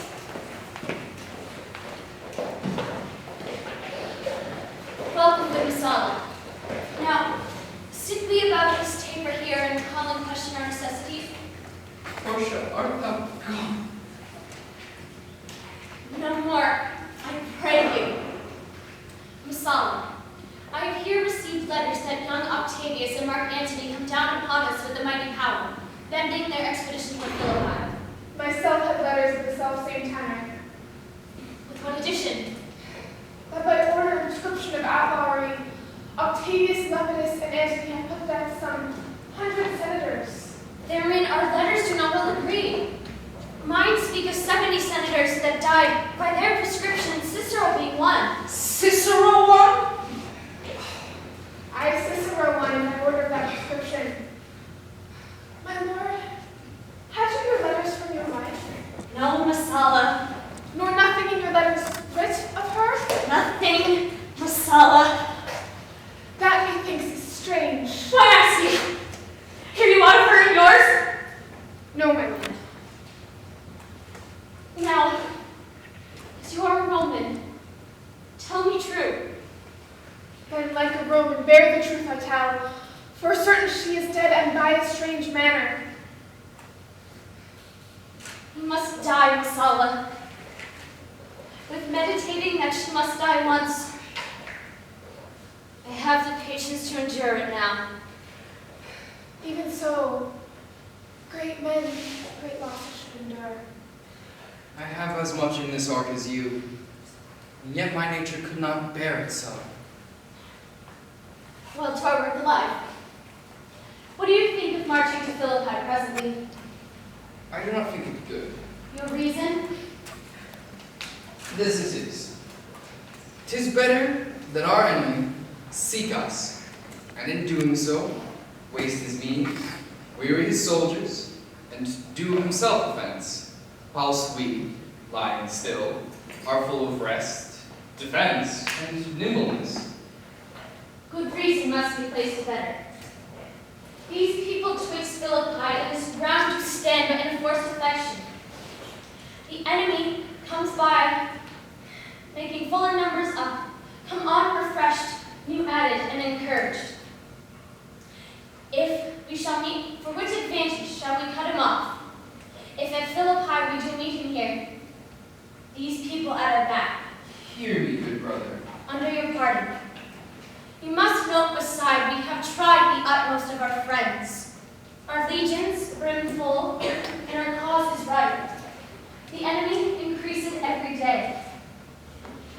We at the height are ready to decline.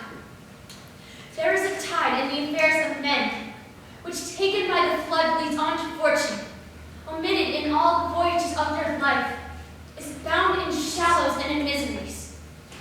On such a full sea are we now afloat, and we must take the current when it serves, or lose our ventures. Then, with your will, go on. We'll alarm ourselves and meet thee at Philippi. The deep of night is crept upon our top, which nature must obey necessity, which we will regard with little rest. There is no more to say? No more. Lucius. My gown. Farewell, good Masala. Good night, Tinius. Noble, noble Cassius. Good night and good repose. Oh, good Bruce. This was an ill beginning to this night. Never from such a division between our souls. Let it not, noble brother. Everything is well. Good night, Lord Bruce. Good night, Lord Lucas. Farewell, everyone. Good night, brother. Good night, everyone. Give me the bag. Where is that instrument? Here in the tent. What?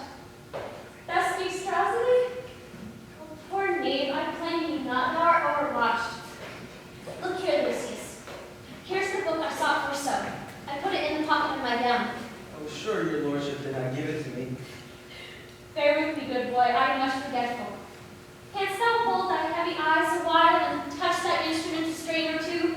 Aye, my lord, and to please you. It does, my boy. I trouble thee too much, but thou art willing. It is my duty, sir. I shall not hold thy duty past thy might. I know young blood for a time of rest. I have slept, my lord, already. It was well done, and thou shalt sleep again. I will not hold thee long. If I do live, I will be good to thee. This is a sleepy tomb. Oh, murderous slumber.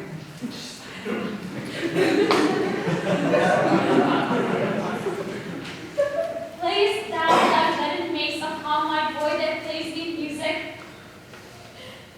Gentle maid, good night. I will not do so much wrong to wake thee. If thou dost not embrace thy instrument,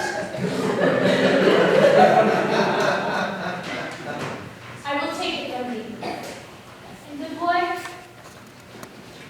good night. Let me see.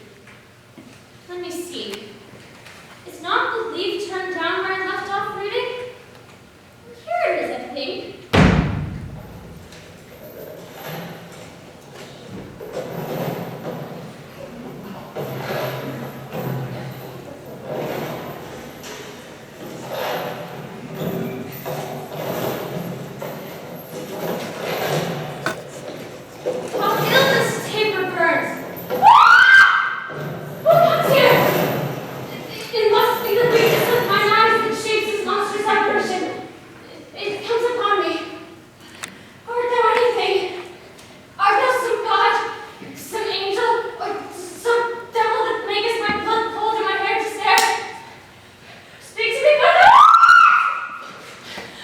Thy evil spirit, Brutus, Why comest thou?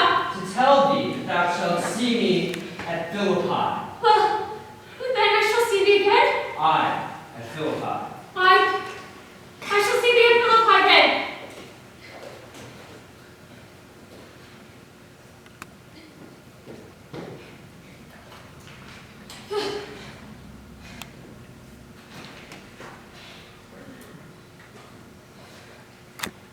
Now I have taken part thou vanishes. You spirit! I would hold more talk with thee! Why, Lucius? The strings, my lord, are false. Lucius loves instrument. Lucius, awake! My lord? Dost thou dream, Lucius, that thou so criest out? I did not know that I did cry, my lord. Yes, thou didst. Dost thou see anything? Nothing, my lord. Go and commend me to my brother Cassius. Bid him his powers in times before, and we will follow. Shall be done, my lord.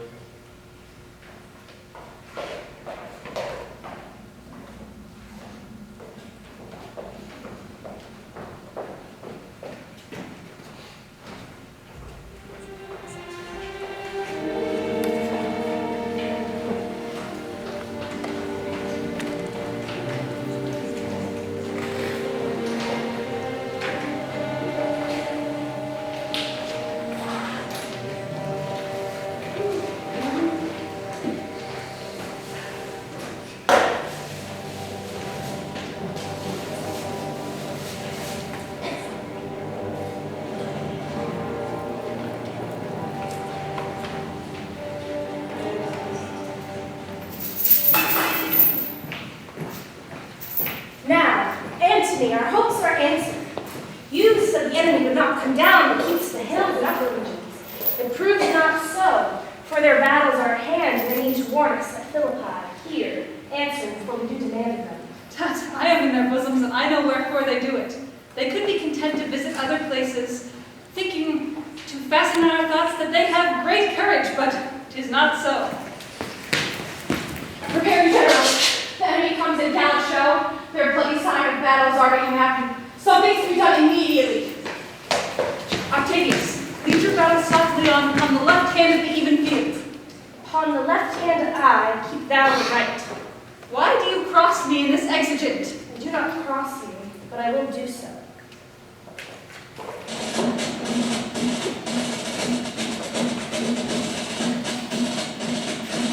Please stand, we will have parley.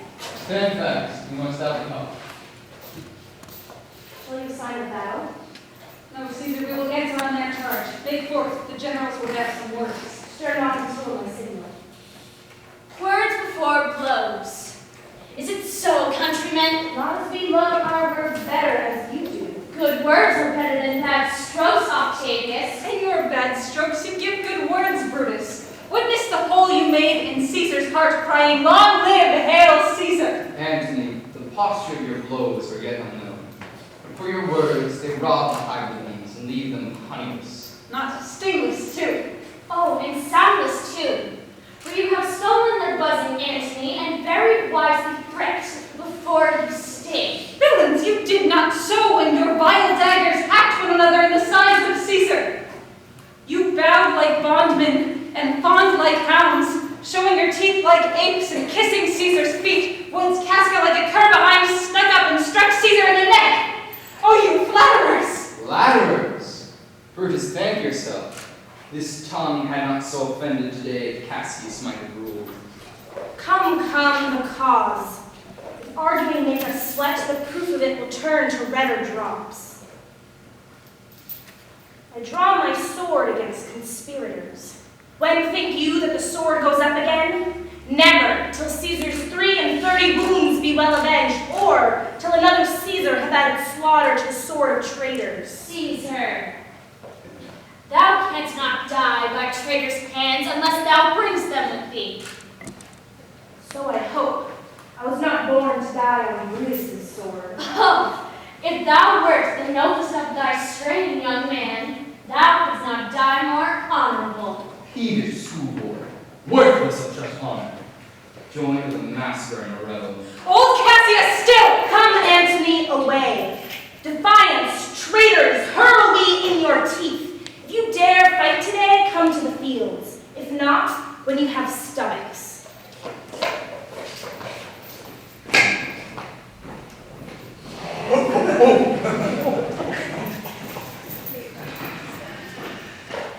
Low winds, sail bellow, and swim bark. Storm is up and all is on the hazard. Hold straight up. Father, a word with you. Marcella, What says Reginald? Marcella, today is my birthday. As this very day was Cassius born. Give me thy hand, Marcella. And being thou my witness that against my will, as Pompey was, I am compelled to set upon one battle all our liberties. You know that I held the Procurus strong in his opinions? I now change my mind. And you partly credit things to Duke Presage. Coming here from Sardis, upon our ensign, 2 mighty eagles fell, and there they perched, gorging and feeding themselves from our soldiers' hands, who to Philippi here consorted us. This morning they are fled away and gone, and in their stead stood ravens, crows, and kites fly over our heads, and downward look on us as we were sickly prey. Their canopy seems a shadow most fatal, under which our army lies, ready to give up the ghost.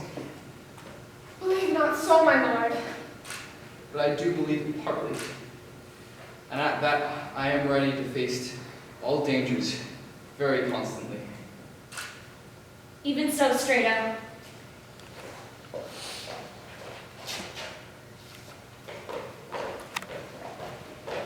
Noble Brutus, the gods today stand friendly that we may, lovers in peace, lead on our days to age. But since the affairs of men rest still uncertain, let's reason with the worst that may befall. If we do lose this battle, then is this the very last time we shall speak together. What then are you prepared to do?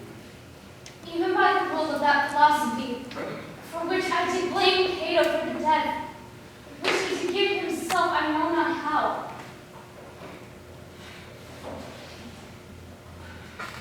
But I do find it cowardly and vile, for fear of what might fall. So to prevent the time of life, arming myself with the patience that some providence and some higher powers governs us below. Then you are contented to be led in triumph through the streets of Rome? No, Cassius, no. Think not, thou noble Roman, that Brutus will ever go bound to Rome. He bears too great a mind. But this day must end, much as the Ides March begun. And if we shall meet again, I know not. Therefore, our everlasting farewell take. Forever and forever, farewell, Cassius. We shall meet again. Why, we shall smile. If not, then this parting was well made. Forever and forever. Farewell, Brutus.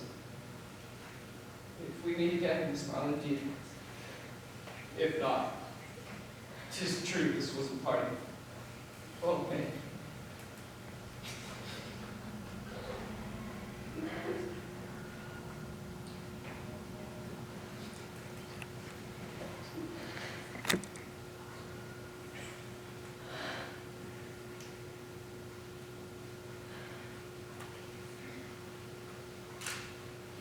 I then lead on. Oh, that a man might know the end of this day's business ere it come. But it sufficeth that the day will end, and the end is known.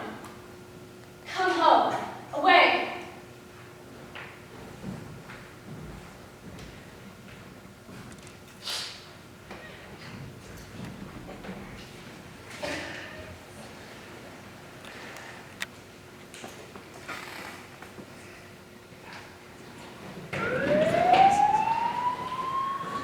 Look, Julius, look! Villains fly. Mine own end, I did turn enemy. This ensign view of mine was turning back. I slew the coward whom to take from me. Oh, Cassius. Brutus gave the word too early, who having some advantage on Octavius took it too eagerly. His soldiers felt to spoil.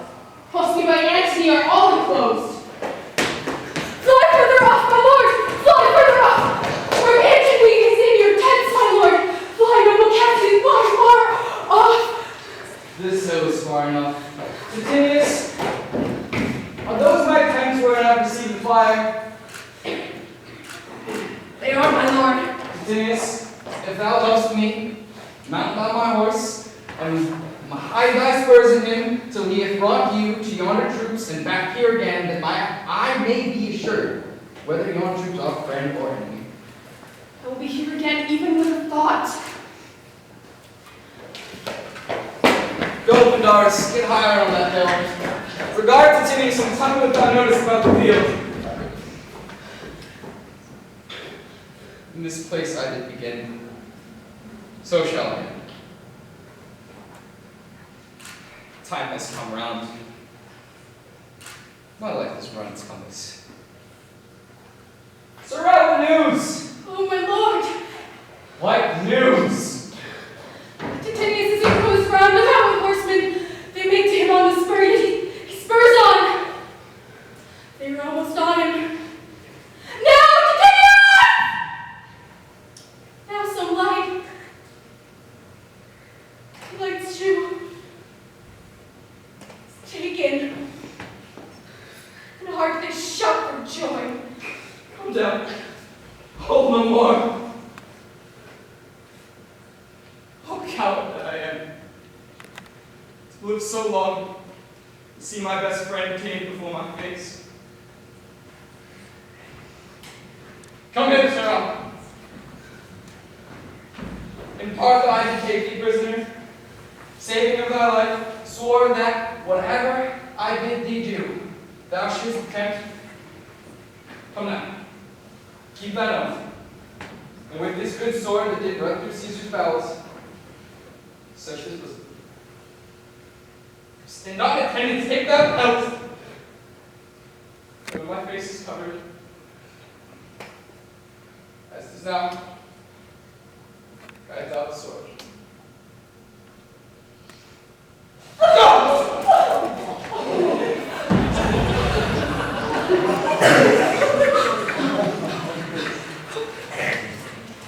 Caesar, thou art revenged, even with the very sword that killed thee.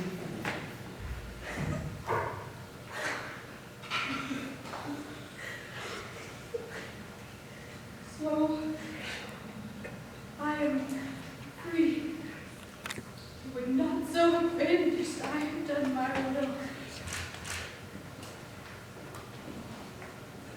Cassius, far from this country, Pindars will run, for never Roman will look upon him.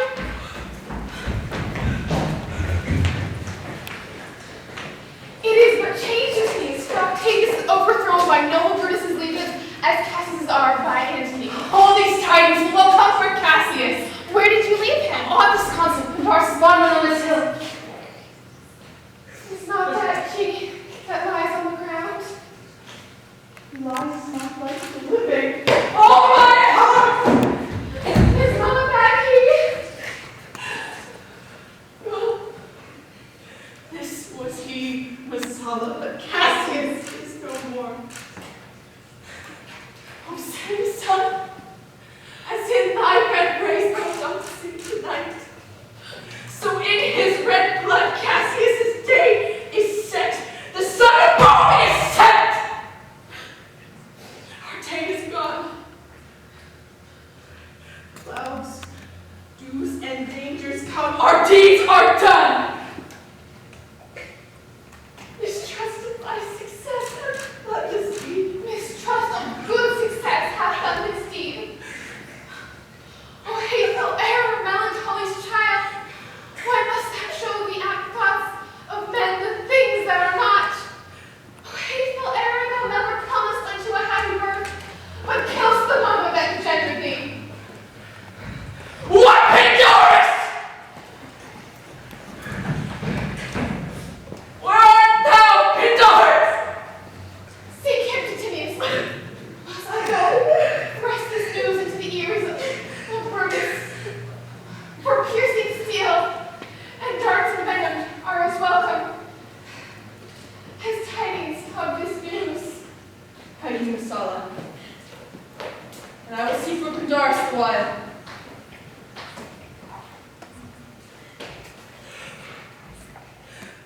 What didst thou send me for, great Cassius?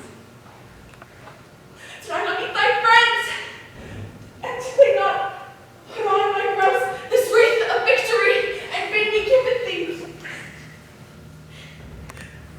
Didst thou not hear their shouts? Alas, thou hast misconstrued everything. But hold thee.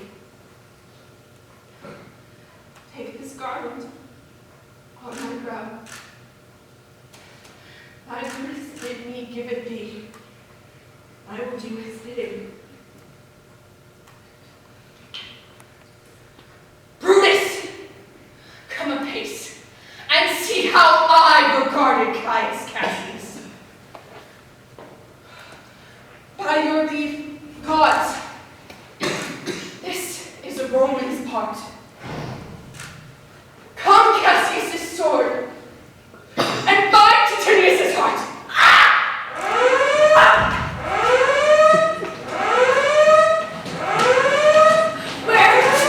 Where was Saladin's body lie? Go down around the hill. Titinius mourning. Titinius' face is upward. He's slain.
field and set our battles on.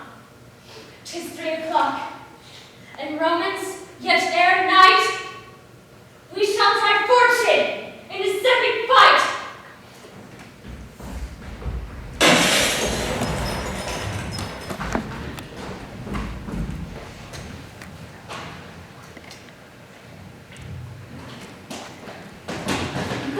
Yes, countrymen, get hold of your heads! I'm Brutus! My countryman friend! Know you for Brutus. You poured that dust! Only I yield to that. There is so much so that will kill me straight. But now, kill Brutus and be honored with death. You mustn't! A noble prisoner! True, till Anthony Brutus is taken. I'll tell the news. Here comes the general! Brutus is taken, my lord! Brutus is taken! Where is he? Safe, Antony. Brutus is safe enough. I dare assure thee that no man alive shall take the noble Brutus. The gods defend him from so great shame. When you do find him, alive or dead, he shall be found like Brutus, like himself. This is not Brutus, friend. But I assure you, a prize no less than worth. Keep this man safe, give him all kindness. I would rather have such men, my friends, than enemies. Go on and see whether Brutus be alive or dead. Bring us word unto Octavius' tent how everything is chanced.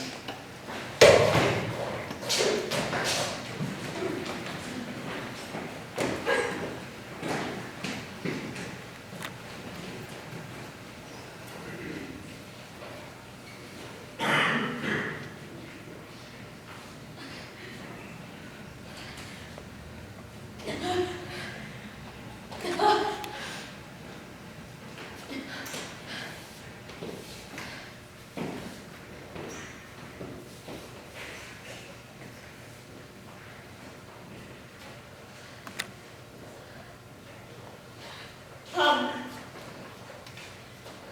Poor remains of friends. As on this rock. Cecilia showed the torchlight, but he has not come back.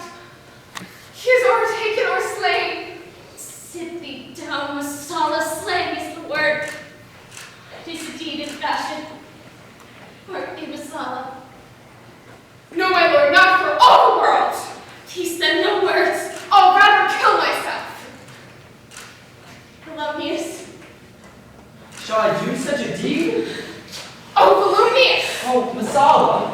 What ill deed was requested thee? To kill him, Masala. Look, he meditates. The noble vessel is overflowed with grief. I'm here to good Polonius. Listen to word. What is it?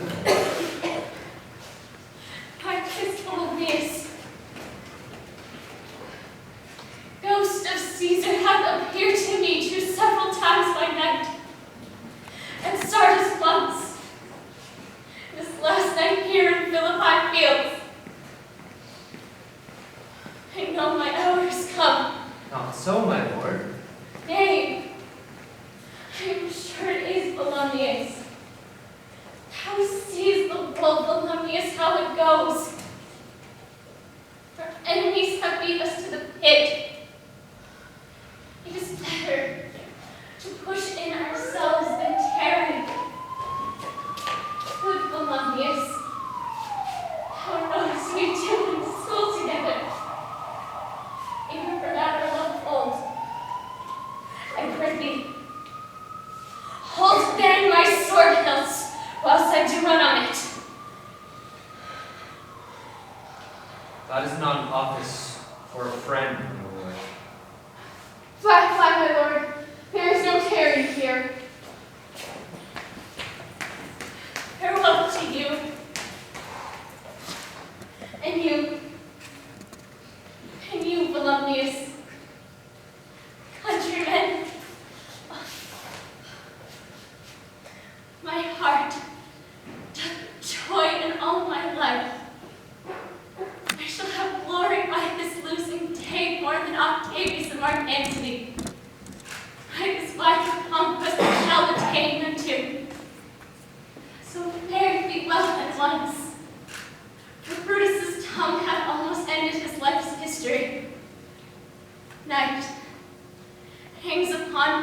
otherwise my bones would rest. And have but attained unto this hour. 5 Brutus. 5. Hence, I will follow. I prithee, sir, stay not by thy lord. Thou art a fellow of good respect. Thy life hath had some snatch of honor in it. Hold then my sword and turn away thy face while I do run upon it. Wilt thou stray out? Give me your hand first. And you well, my lord. Farewell, good Strano.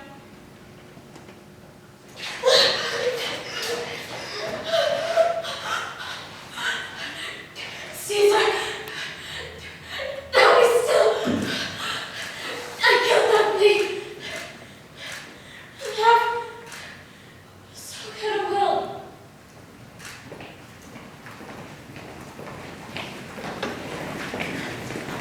What man is that? My master's men. Straight where is my master? You put a bomb you are in this hour. The conqueror's hands are only make a fire. The first only overcame himself. No man else hath honored by his death. Be found, sir. And thank thee for his, for making Lucilius saying true. All who served Brutus, I will entertain them. Fellow, wilt thou spend thy time with me? And the solid prefer me to Do so, big this hour. Straight out. What was my master's last request? I held his sword, and he did run on it. Octavius, then take heed that did the latest favor to my lord. This was the noblest Roman of them all. All the conspirators say only they did in envy of great Caesar. He only, in a common general thought, made one of them. All the elements so mixed in him, his life was gentle. That nature might have stood up and said to all the world, this was a man. According to his virtue, let us use him, with all respect and rights of burial. Within my tent his bones tonight shall lie, most like a soldier, ordered honorably. And so call the field to rest, and let's away, to part the glories of this happy day.